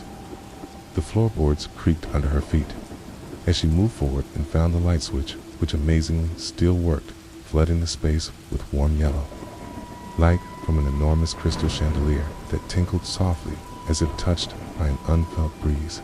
Sarah set down her suitcase and looked around at the portraits lining the walls, showing generations of Mitchell family members she had never known existed, all seeming to watch her with painted eyes that followed her movements. "Eleanor," she said aloud, to break the oppressive silence. I'm here now, just like your letter asked, though I still don't understand why you chose me. The house seemed to settle around her with small sounds of wood adjusting to temperature changes, but Sarah could have sworn she heard something else underneath those normal noises like whispers, just beyond the edge of hearing. She picked up her suitcase and climbed the grand staircase to find a bedroom for the night, passing more portraits and feeling increasingly certain that their eyes were tracking her progress up each step. The master bedroom door stood slightly ajar at the end of the hallway, and Sarah pushed it open to find a beautifully preserved Victorian room with a four-poster bed draped in deep purple velvet and furniture that looked like it had been polished yesterday, despite months of abandonment. This will do nicely, she said, setting her things down and trying to ignore the way the curtains moved without any wind to stir them. As she unpacked, she found a leather journal on the bedside table with her name written on the cover in elegant script, though she was certain it hadn't been there moments before. Sarah. The first entry began in her great-aunt's distinctive handwriting. If you're reading this, then you have come to Willowbrook as I hoped you would, and the house has accepted you as its new guardian. Sarah sat on the edge of the bed and continued reading as the room grew colder, despite the radiator gurgling to life in the corner. Our family has kept watch over this place for 200 years, protecting others from what lies within these walls and protecting what lies within from the outside world. But there are things here that must never be disturbed or released. Dog. Journal went on to describe a presence in the house that Eleanor called the keeper, something that had been bound to the property since it was built on the site of an old asylum where terrible things had happened to the patients trapped inside. The keeper feeds on loneliness and fear, Eleanor wrote, but it can be satisfied with company and conversation if you know how to speak to it properly.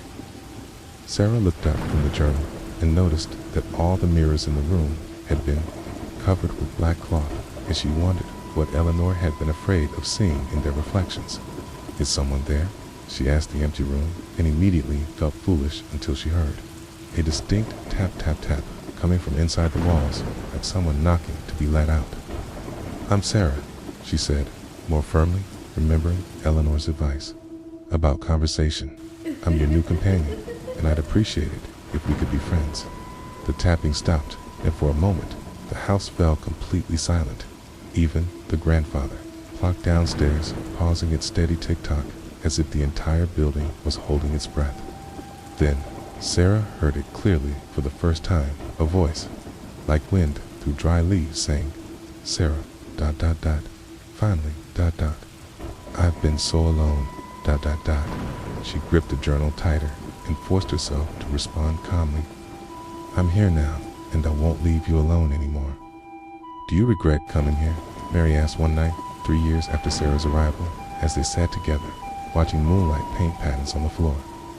Never, Sarah answered honestly. I've found my purpose and my family, even if they're not quite what most people would expect. The ghosts had taught her that death wasn't an ending but a transformation, and that love and friendship could transcend the boundaries between worlds. Willowbrook Manor stood proud against the sky, no longer a place of sorrow, but a bridge between past and present, where stories lived forever and no one was ever truly alone. Sarah continued to write, and the ghosts continued to share, and visitors came to pay their respects to the lost souls of the asylum, never knowing they walked among them still.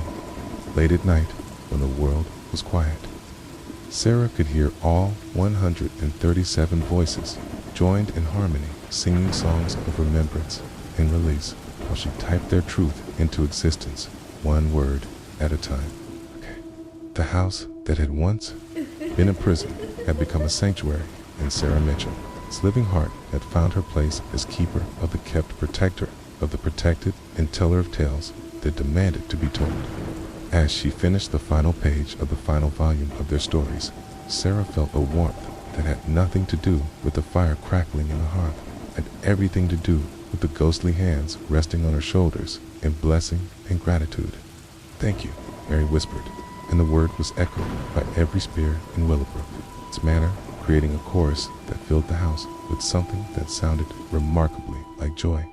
Sarah smiled and began a new document, titling it Life After Death, a guide to ghostly etiquette, because her spectral family had taught her so much about how to live with the dead that she thought others might benefit from the knowledge. The grandfather clock chimed 13 times and Sarah was home. The music box in room 7. The music box in room 7 of the Fairmont Hotel had been playing the same haunting melody for 30 years, even though no one had wound it since the night Mrs. Catherine Blackwood disappeared from that very room, leaving behind only a pearl earring and the lingering scent of lavender.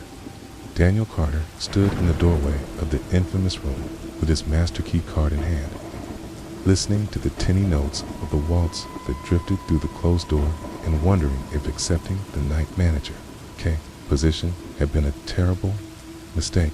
It's just a malfunction, he told himself as he slid the key card and heard the lock disengage with a soft click. This probably needs new springs or something mechanical like that. The door swung open, revealing a perfectly ordinary hotel room decorated in soft blues and creams, with a king-sized bed and vintage furniture that gave it an elegant, timeless quality, except for the ornate music box sitting on the dresser, its lid open, and the tiny ballerina inside spinning endlessly to the melancholy tune. "Hello?" Daniel called out, though he knew from the booking system that room 7 had been marked as permanently unavailable since before he was born, and no guests should be inside.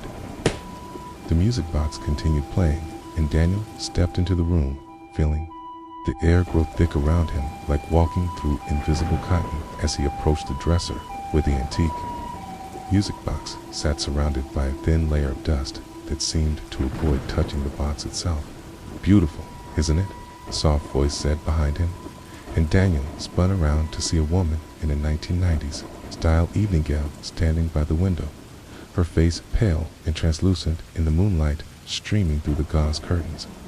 "Mrs. Blackwood?" Daniel asked, his voice barely above a whisper, as his rational mind tried to process what his eyes were seeing. The woman smiled sadly and moved closer, though her feet didn't quite touch the carpet, and Daniel could see the wall behind her through her ethereal form. "Please call me Catherine," she said, her voice like an echo from the bottom of a well. "I've been waiting so long for someone who could actually see me to come to this room." Daniel's hands trembled, but he forced himself to remain calm, remembering his grandmother's stories about spirits and how they were usually more lonely than dangerous. "What happened to you?" he asked, settling into the chair by the window and trying to project an air of professional composure despite the surreal situation. Catherine's form flickered like a candle flame in a breeze before solidifying slightly as she sat on the edge of the bed, her hands folded in her lap. It was supposed to be a romantic anniversary surprise. She began, her eyes distant with memory. "My husband Robert had given me the music box for our first anniversary, and I thought it would be sweet to surprise him here where we'd spent our honeymoon 25 years earlier." The music box continued its endless waltz, and Daniel noticed how Catherine's ghostly form swayed slightly in time with the melody. But Robert never came. Catherine continued, pain evident even in her spectral features. I waited and waited, playing the music box over and over because it reminded me of happier times, until finally I understood that he wasn't coming because he didn't want to. Daniel leaned forward, feeling drawn into her story despite himself. "What do you mean?" he prompted.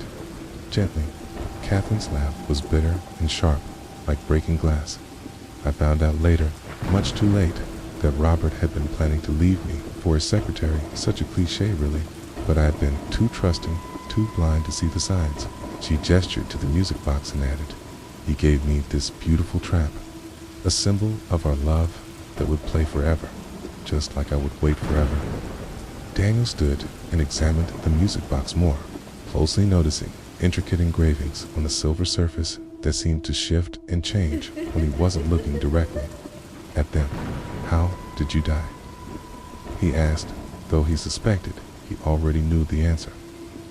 "I didn't mean to," Catherine whispered, and the temperature in the room dropped several degrees. I just took something to help me sleep to make the waiting easier, but I must have taken too much because I never woke up, and when I tried to leave, I found I couldn't. She demonstrated by walking to the door and pressing her translucent hand against it, only to have it stop as if hitting an invisible barrier. "The music box won't let me go," she explained, turning back to Daniel with tears that looked like drops of moonlight rolling down her cheeks. "As long as it plays, I'm bound to this room, just as I bound myself to a love that was already dead." Daniel felt a wave of sympathy with the trapped spirit and asked, "What if we stop the music box?" Catherine shook her head violently, and the lights in the room flickered. "No," she cried out. "Others have tried, but terrible things happen when the music stops." She moved closer to Daniel, and he could smell lavender mixed with something else. Something like old flowers left too long in stagnant water. "The first maid who tried to close it fell down the stairs and broke her neck," Catherine said, counting off on her pale fingers. "The maintenance man who wanted to oil the mechanism had a heart attack right there where you're standing. And the last manager who tried to remove it from the room entirely, well, they found him 3 days later in the hotel's water tank, and no one could explain how he got there." Daniel shuddered, but his analytical mind was already working on the problem. "So the music box is cursed?" he asked, studying the perpetually spinning ballerina. "Not cursed," Catherine corrected him, "protective of its purpose, which is to keep me here waiting forever for someone who will never come." She sat back on the bed and added more quietly, "I think it feeds on my sadness, somehow uses it as fuel to keep playing, to keep me trapped in this eternal loop of hope and disappointment." Daniel pulled out his phone and did a quick search, finding old newspaper articles about Catherine. Quote's death ruled a suicide, and her husband, Robert, who had indeed left his wife, though he claimed not to know she was at the hotel. "He remarried 2 months after I died," Catherine said, reading over Daniel's shoulder, though he wondered how a ghost could see a phone screen. "Lived happily for another 15 years before a car accident took him, and even then, he didn't come here. And he didn't even think of me, I'm sure." The bitterness in her voice was so strong, Daniel could almost taste it. "What if," Daniel said slowly as an idea formed, "what if we could change what the music box means?" Catherine tilted her head, looking puzzled, and Daniel continued, "Right. Now it represents waiting for someone who betrayed you, but what if we could make it represent something else?" The ghost flickered again and asked, "Like what?" Daniel thought about his grandmother, who had taught him that objects only had the power we gave them, and said, "It's like freedom maybe, or self-love, or the ability to let go of what hurts us." Catherine laughed, but it was less bitter this time. "Sound like a self-help book," she said, but Daniel could see she was considering his words.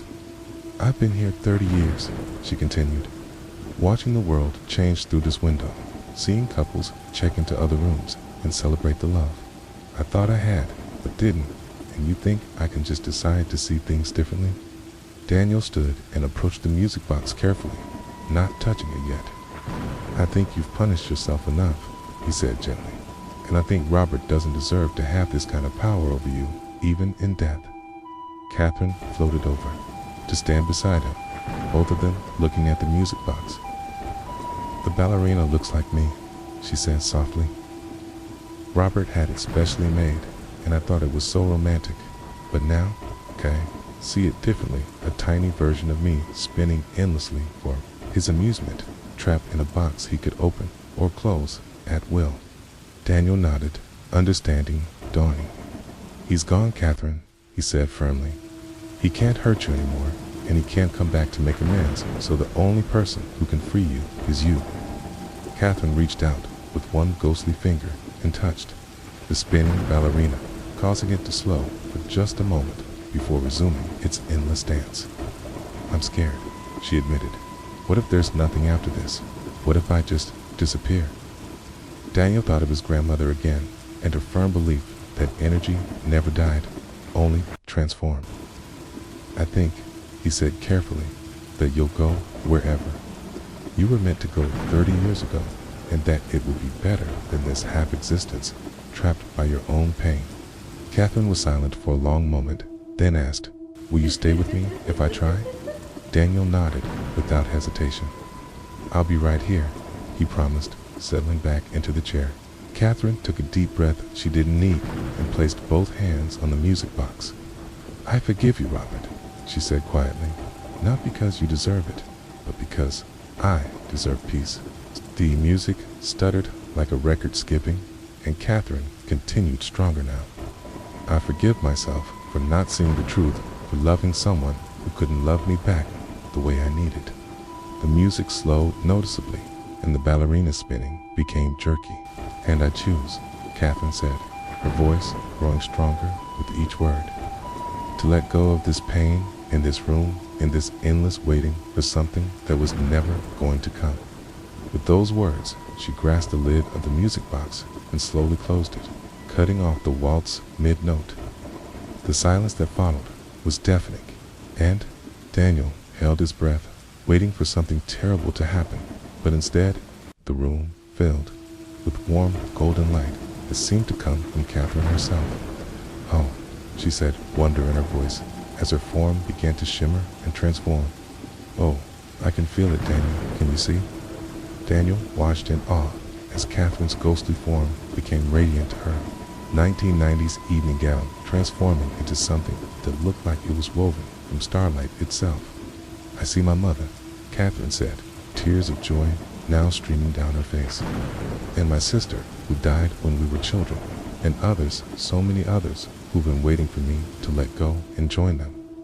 The music box on the dresser began to crack, small fissures appearing in the silver surface, and Catherine laughed a sound like crystal bells. "It's breaking," she said delightedly. "The prison I made for myself is finally breaking." Daniel stood as Catherine turned to him, her face more beautiful and peaceful than he had ever seen it. "Thank you," she said, reaching out to touch his cheek, and for a moment he felt warmth instead of cold. "Thank you for seeing me and believing I could be free." The light around her grew brighter, and Daniel had to shield his eyes. "Be happy." Catherine's voice came from everywhere and nowhere. "Don't wait for life to come to you. Go out and find it. Make it, create it, because waiting is just another form of dying." When the light faded, Catherine was gone, and the music box lay in pieces on the dresser, its mechanism finally silent after 30 years. Daniel carefully gathered the fragments, planning to bury them in the hotel garden, where flowers could grow from the remains of Catherine's pain. Room 7 felt different now, warmer and lighter, as if a weight had been lifted from the very walls. Daniel opened the windows, letting in fresh air, and made a note in his phone to have the room cleaned and redecorated, ready to welcome guests again. As he left, he could have sworn he heard faint laughter and the rustle of silk, but when he turned, there was only moonlight and the gentle breeze stirring the curtains.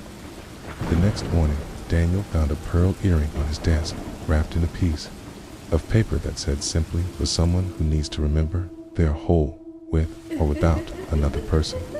He smiled and put the earring in the hotel's lost and found, knowing somehow that the right person would claim it when they needed it most. Room 7 was booked solid for the next 6 months, and guests often commented on how peaceful it felt, how they had the best sleep of their lives, and dreams full of hope and possibility. Daniel sometimes stood in the doorway during his night rounds, listening, but all he ever heard was the normal sounds of a hotel room at rest. One evening, months later, a woman checked in alone, recently divorced and struggling with the same feelings of abandonment Catherine had carried. The desk clerk somewhat mysteriously upgraded her to room 7, and when she entered, she found a note on the pillow that hadn't been there during the cleaning. "You are complete just as you are." The note read in elegant handwriting, "Love yourself first, and the rest will follow." See? The woman kept the note and later said her stay in room 7 had changed her life. Helped her see that being alone wasn't the same as being lonely, and that sometimes the end of one story was just the beginning of another. Daniel never saw Catherine again, but sometimes when he passed room 7 late at night, he could smell lavender and feel a presence that seemed to whisper, "Thank you," on the wind. He had learned that some ghosts weren't meant to be feared, but understood that some prisons were of our own making, and that the key to freedom was often as simple and as difficult as choosing to let go. The Fairmont Hotel thrived with its reputation as a place of healing and transformation, though only Daniel knew the truth about Room 7 and the woman who had waited 30 years to learn. She had always had the power to save herself.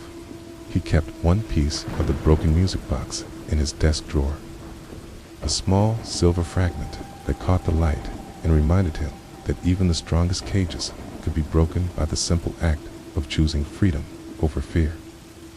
Years later, when Daniel retired, he passed the story of Catherine Blackwood on to his successor, making sure her tale of self-liberation would never be forgotten in that room. 7 would always be a place where broken hearts could mend and new beginnings could take root. The music box never played again, but its silence spoke volumes about the power of letting go and the freedom that comes from refusing to be defined by someone else's inability to love. In room 7 of the Fairmont Hotel, the only music now was the sound of healing hearts learning to beat again in their own rhythm, free from the waltz of waiting for someone who was never meant to stay.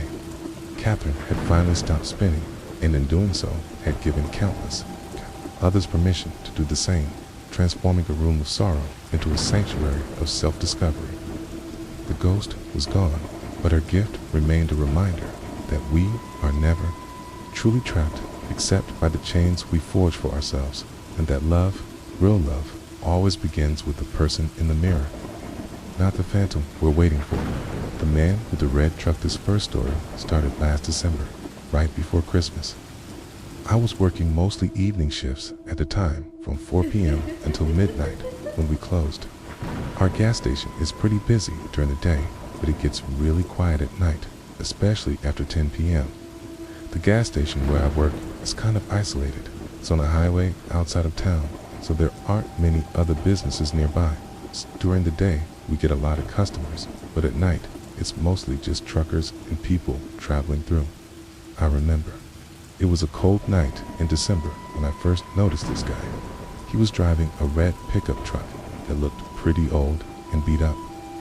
He pulled up to pump number 3, which is right in front of the big window where I worked behind the counter. The man got out of his truck and started pumping gas. He looked like he was maybe in his 50s with gray hair and a thick beard. He was wearing a heavy winter coat and boots. At first, he seemed like just another regular customer, but then I noticed that he kept looking at me through the window while he was pumping his gas. Every time I looked up from what I was doing, he was staring right at me. When I would look back at him, he wouldn't look away like most people do. He would just keep staring. After he finished pumping his gas, he came inside to pay. He walked up to the counter really slowly and just stood there looking at me for a few seconds before he said anything. When he finally spoke, his voice was really quiet and raspy. He said he wanted to pay for pump number 3. I told him how much it was, and he paid with cash. But instead of leaving right away, he just stood there looking around the store. He asked me what time we closed, and I told him midnight. Then he asked me if I worked there every night.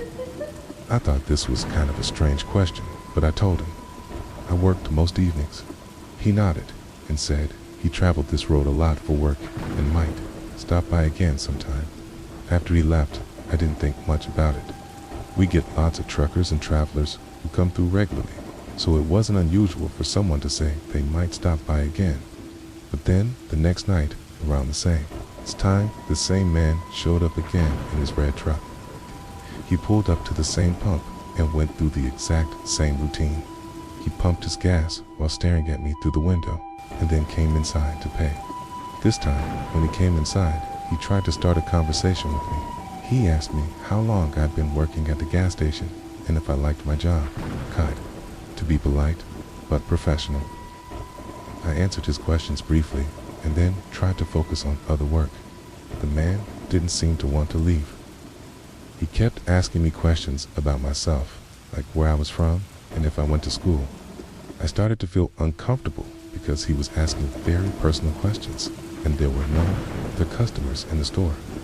Finally, another customer came in, and the man said he had to go. But before he left, he said he would see me again soon. Something about the way he said it made me feel uneasy. Sure enough, the next night he came back again, till the night after that. By the end of the week, he had been there 5 nights in a row, always at the same time and always asking me personal questions. I started to realize that this wasn't just a coincidence. The man was coming to the gas station specifically to see me. He would buy just enough gas to have a reason to come inside and talk to me, but it was obvious that wasn't really why he was there. I mentioned this to my coworker Jake, who worked the day shift. I told him about the man with the red truck and how he had been coming in every night asking me personal questions. Jake said he had never seen the man during his shifts. This confirmed what I was starting to suspect. The man was only coming when I was working. He had figured out my schedule somehow and was timing his visits to when I would be there alone at night. The following week, the man kept coming back every single night. Each time, he would try to keep me talking longer and longer. He started asking me about my family and where I lived. I tried to avoid answering these questions, but he was very persistent. One night, he asked me if I had a boyfriend. I lied and said yes, hoping that would make him lose interest. But instead of backing off, he seemed even more interested.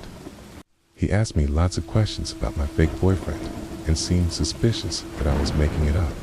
I was getting really scared now. The man was clearly obsessed with me, and I was alone in the gas station with him every night. There was no security guard, and my manager only worked during the day. If something happened, there would be no one there to help me. I decided to talk to my manager, Dave, about the situation. I explained that this man had been coming in every night for 2 weeks, and that his behavior was making me uncomfortable. Dave said he would try to be there during some of my shifts to observe the situation. The next night, Dave stayed late and was working with me when the man showed up. Dave watched from the back office as the man went through his usual routine of pumping gas and staring at me through the window. When the man came inside, Steve came out of the office and stood behind the counter with me. The team seemed surprised to see Dave there. He paid for his gas quickly and left without trying to start a conversation like he usually did. Dave said he could see why the man's behavior was concerning. The key agreed that it seemed like the man was more interested in me than in buying gas. Dave said he would try to schedule another employee to work with me during the evening shift so I wouldn't be alone. But we were short-staffed at the time, and Dave couldn't always have someone else work with me. So most nights, I was still by myself when the man showed up. The man seemed to realize that Dave was watching out for me. Now, because he started changing his routine, instead of coming at the same time every night, he would come at different times. Sometimes he would come earlier in the evening when there were more customers around. He also started being more careful about how he acted. He would still stare at me and ask personal questions, but he would be more subtle about it. If other customers were around, he would pretend to be looking at merchandise while he watched me. This went on for about a month. Even though the man was being more sneaky about it, I could tell he was still obsessed with me. He would find ways to come into the store and try to talk to me, no matter what time it was or who else was around. Then one night in January, something happened that really scared me. It was a Tuesday night, around 11 p.m., and the store was completely empty, except for me. The man hadn't shown up yet, and I was hoping maybe he wouldn't come that night. But then I saw his red truck pull into the parking lot. Instead of going to the gas pumps like he usually did, he parked right in front of the store. He sat in his truck for maybe 10 minutes, just looking at me through the window.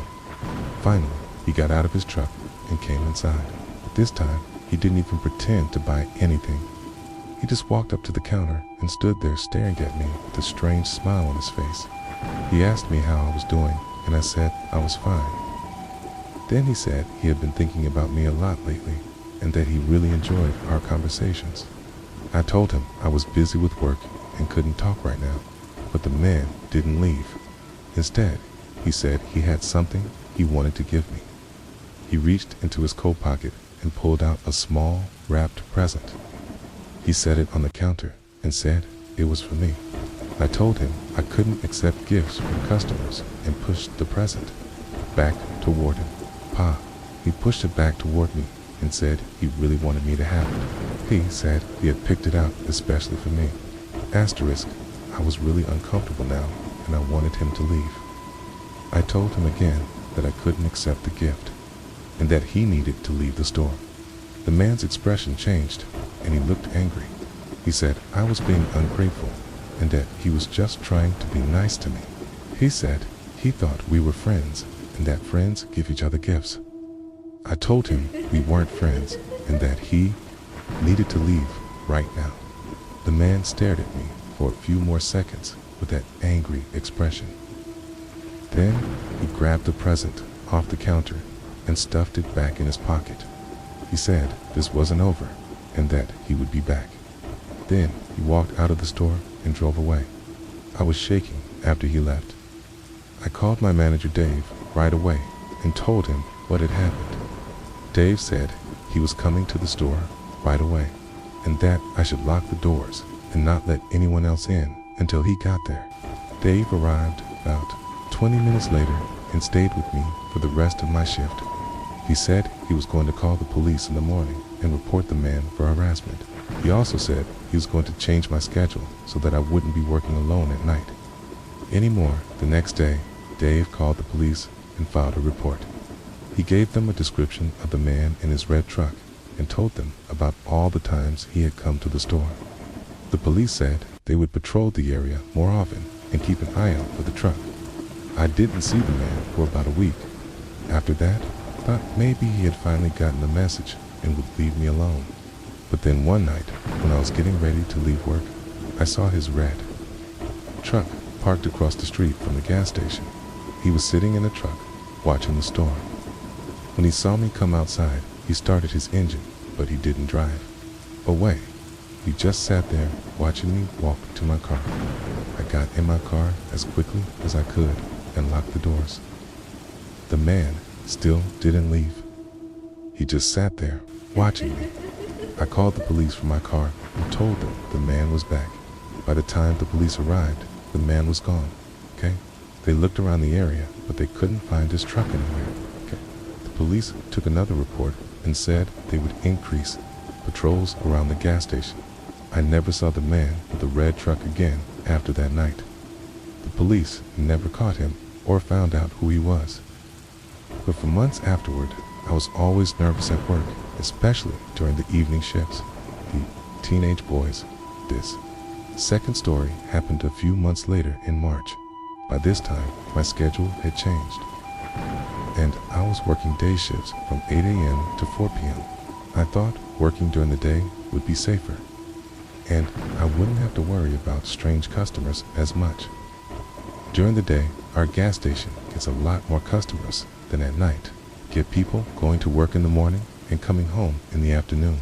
Also get a lot of families and regular customers who live in the area. One morning in March, I noticed a group of 3 teenage boys who came into the store. They looked like they were maybe 16 or 17 years old. They were all wearing hoodies and jeans, and they seemed like typical teenagers. At first, they just looked around the store like they were trying to decide what to buy, okay? They went over to the snack aisle and looked at the chips and candy. Then went to the drink cooler and looked at the sodas. But I noticed that they kept looking at me while they were walking around the store. Every time I looked in their direction, they were already looking at me. When I would look away, they would whisper to each other and laugh. After about 10 minutes, they came up to the counter to buy some drinks and snacks. One of them paid, while the other 2 stood behind him. Okay, they were all staring at me the whole time and making me feel uncomfortable. After they paid, they didn't leave right away. Hey, they stood by the counter, eating their snacks and talking to each other. I could tell they were talking about me because they would look at me and then whisper to each other. Finally, they left, but not before one of them said they would probably be back later. Something about the way he said it and the way they were, all looking at me, made me feel uneasy. Sure enough, later that same day, around lunchtime, the same 3 boys came back. This time, they spent even longer walking around the store and looking at me. Okay. They would separate and go to different parts of the store, but they were all watching me. This time, when they came to pay, one of them tried to start a conversation with me. He asked me what my name was and how long I had been working there. Kai tried to be polite, but I kept the conversation short and focused on the transaction. But the boy kept asking me questions. He asked me if I went to high school around here and if I had graduated already. I told him I didn't want to talk about personal things and asked if there was anything else I could help them with. The boys finally left, but they said they would see me later. I was starting to get worried that these boys were going to become a problem, like the man with a red truck had been. Over the next week, the same. 3 boys came into the store almost every day. Sometimes they would come in the morning, and sometimes in the afternoon. They would always spend a long time in the store, just walking around and watching me. Each time they came in, they would try to talk to me more. They would ask me personal questions and make comments about my appearance. They started calling me by name, even though I had never told them what my name was. They must have read my name tag. I mentioned this to my manager Dave and told him about the 3 boys who had been coming in every day.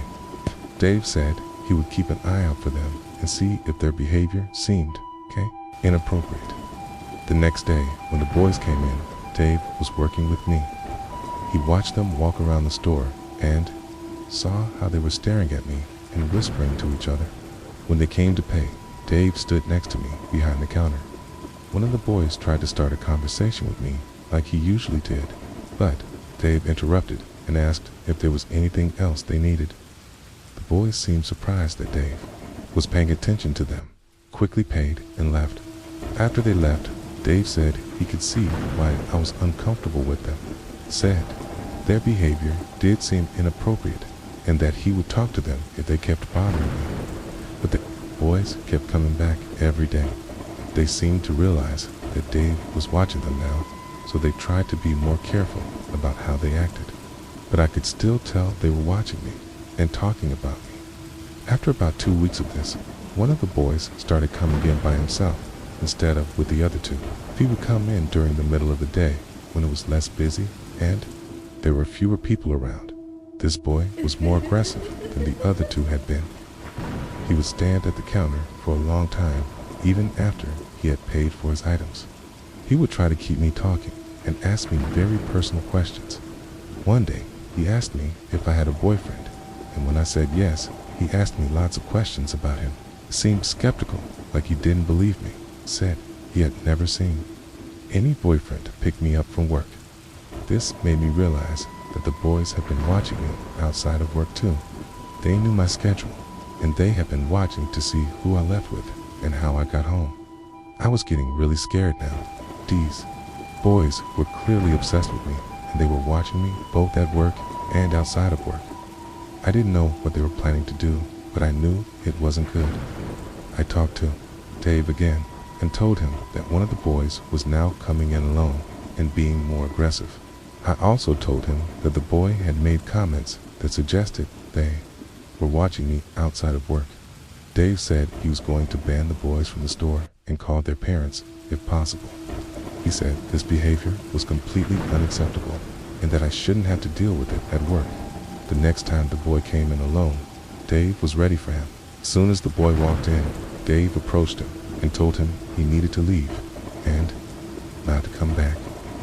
The boy tried to argue and said he was just buying snacks, but Dave told him that his behavior toward me was inappropriate and that he and his friends were no longer welcome in the store. The boy got angry and started raising his voice, but Dave told him to leave immediately or he would call the police. The boy finally left, but he was clearly upset. As he walked out of the store, he turned around and stared at me with an angry expression. He didn't say anything, but the look on his face was really scary. I thought that would be the end of it, but I was wrong. That afternoon, all three boys showed up together. They didn't come into the store, but they stood outside in the parking lot, looking through the windows at me. Dave saw them out there and went outside to talk to them. Okay, I could see him pointing at them and gesturing for them to leave. The boys argued with him for a few minutes, but eventually they walked away. But they didn't go far. They went across the street and stood there watching the gas station.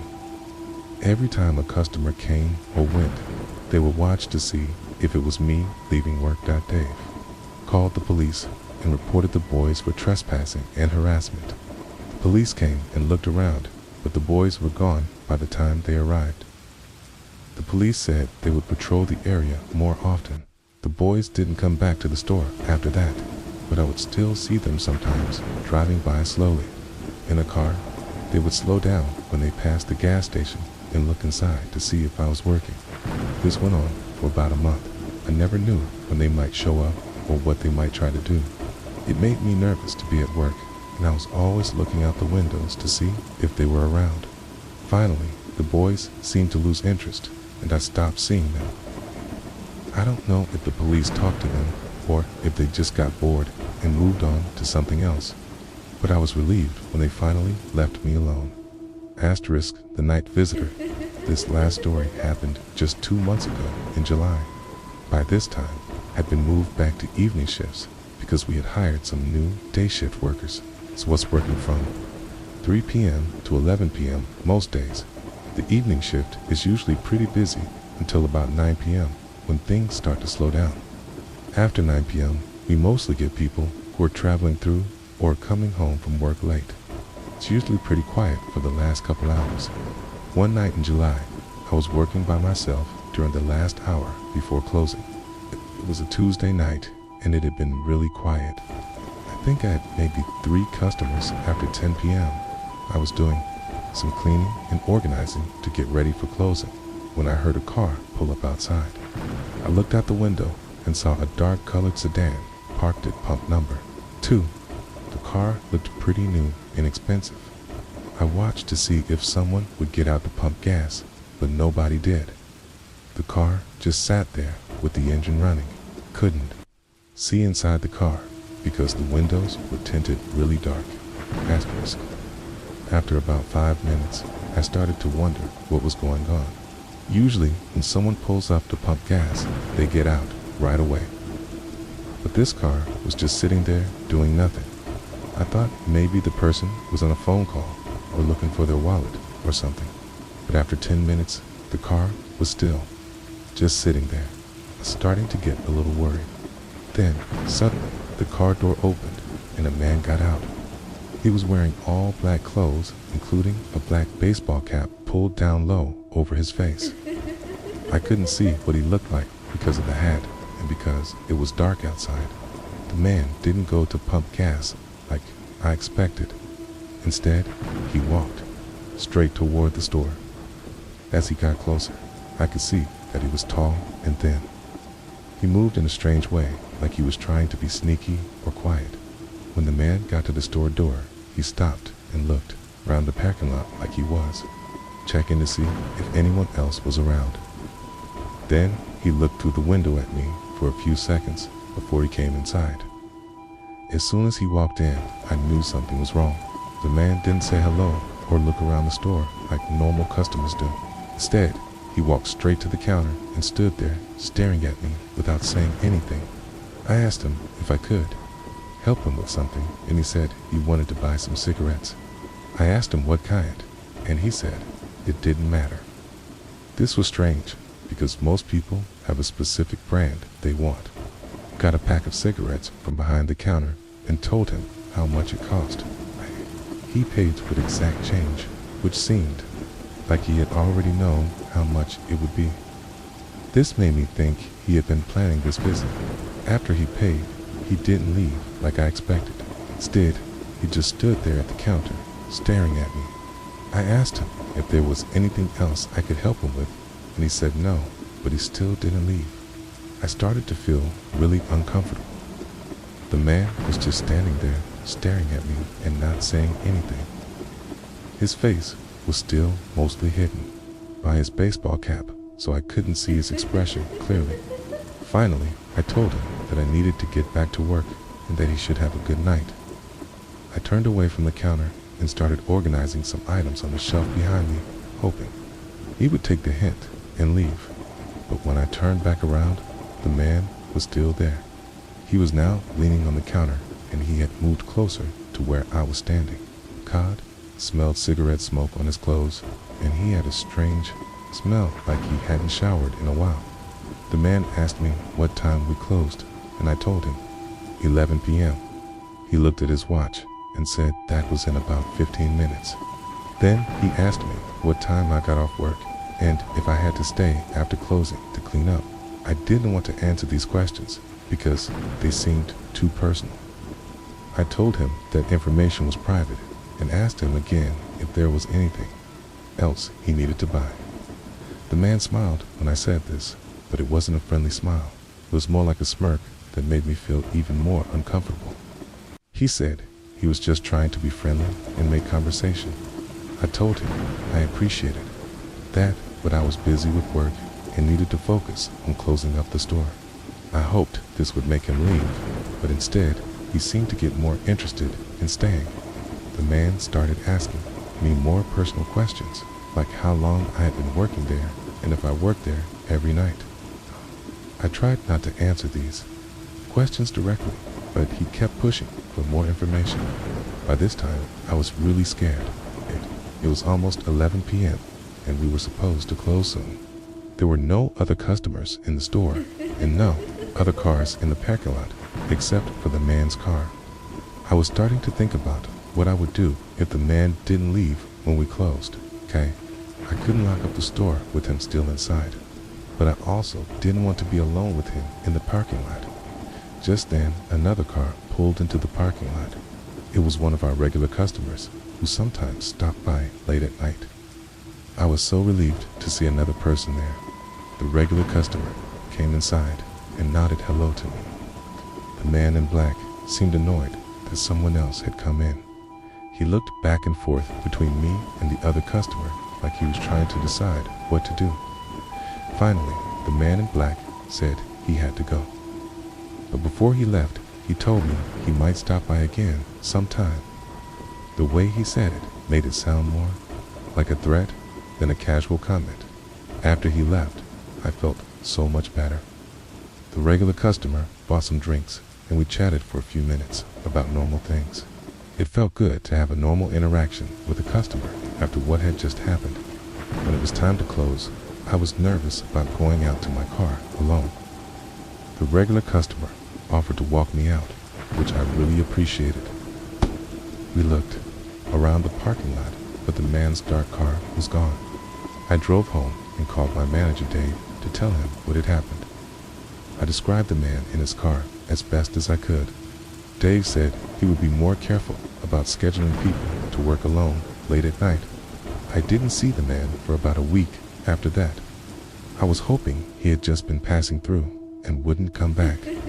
But then, one night, he showed up again, around the same time. This time, when he came in, he acted like we were old friends. He said hello and asked me how I had been. He seemed to expect me to remember him and act friendly toward him. I tried to be polite, but professional. I asked him what I could help him with, and he said he wanted to buy some gum. After he paid, he tried to start a conversation again, asking me the same personal questions as before. I told him I was busy with work and couldn't talk, but he didn't seem to care. He kept talking and asking questions, even though I was obviously trying to end the conversation. This time, there were no other customers around to interrupt. The man stayed for about 20 minutes, just talking at me and asking personal questions. I was trapped behind the counter and couldn't get away from him. Finally, he said he had to leave, but that he would see me again soon. After he left, I called Dave right away and told him the man had come back. Dave said he would try to be there during my next few shifts. The man came back 2 more times that week. Each time, he stayed longer and asked more personal questions. He started asking me about my family and where I lived. I refused to answer these questions, but he kept asking anyway. Dave was there one of the times the man came in. Dave watched from the back office as the man went through his routine of buying something small and then trying to talk to me for a long time after the man left. Dave came out and said the man's behavior was definitely inappropriate. Dave said he was going to call the police if the man came back again. Sure enough, the man came back a few nights later. Kids' time, Dave was ready for him. As soon as the man walked in, Dave came out of the back office and told the man he needed to leave. Man seemed surprised to see Dave there. He said he was just buying cigarettes and didn't understand why he had to leave. Dave told him that his behavior toward me was making me uncomfortable and that he wasn't welcome in the store anymore. The man got angry and started arguing with Dave. He said he hadn't done anything wrong and that he was just being friendly. Dave told him that didn't matter and that he needed to leave immediately. The man finally left, but he seemed really upset about it. As he walked out of the store, he looked back at me with an angry expression that made me feel sick to my stomach. I thought that would be the end of it, but I was wrong. Later that same week, when I was getting off work, I saw the same dark car parked across the street from the gas station. Couldn't see inside the car because of the tinted windows, but I was pretty sure it was the same man. The car was positioned so that whoever was inside could watch people coming and going from the gas station. I was scared to walk to my car alone, so I called Dave and asked him to come back to the store. Dave came back and walked me to my car while watching the dark car across the street. As soon as Dave and I came outside, the dark car started up and drove away quickly. Dave said he was going to call the police and report the man for stalking and harassment. The police came and took a report. They said they would patrol the area more often, especially during closing time.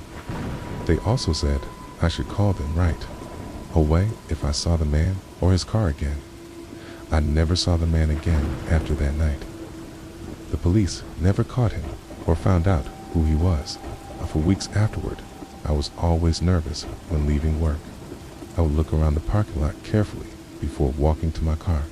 These 3 experiences have made me realize how vulnerable you can be when you work alone, especially at night.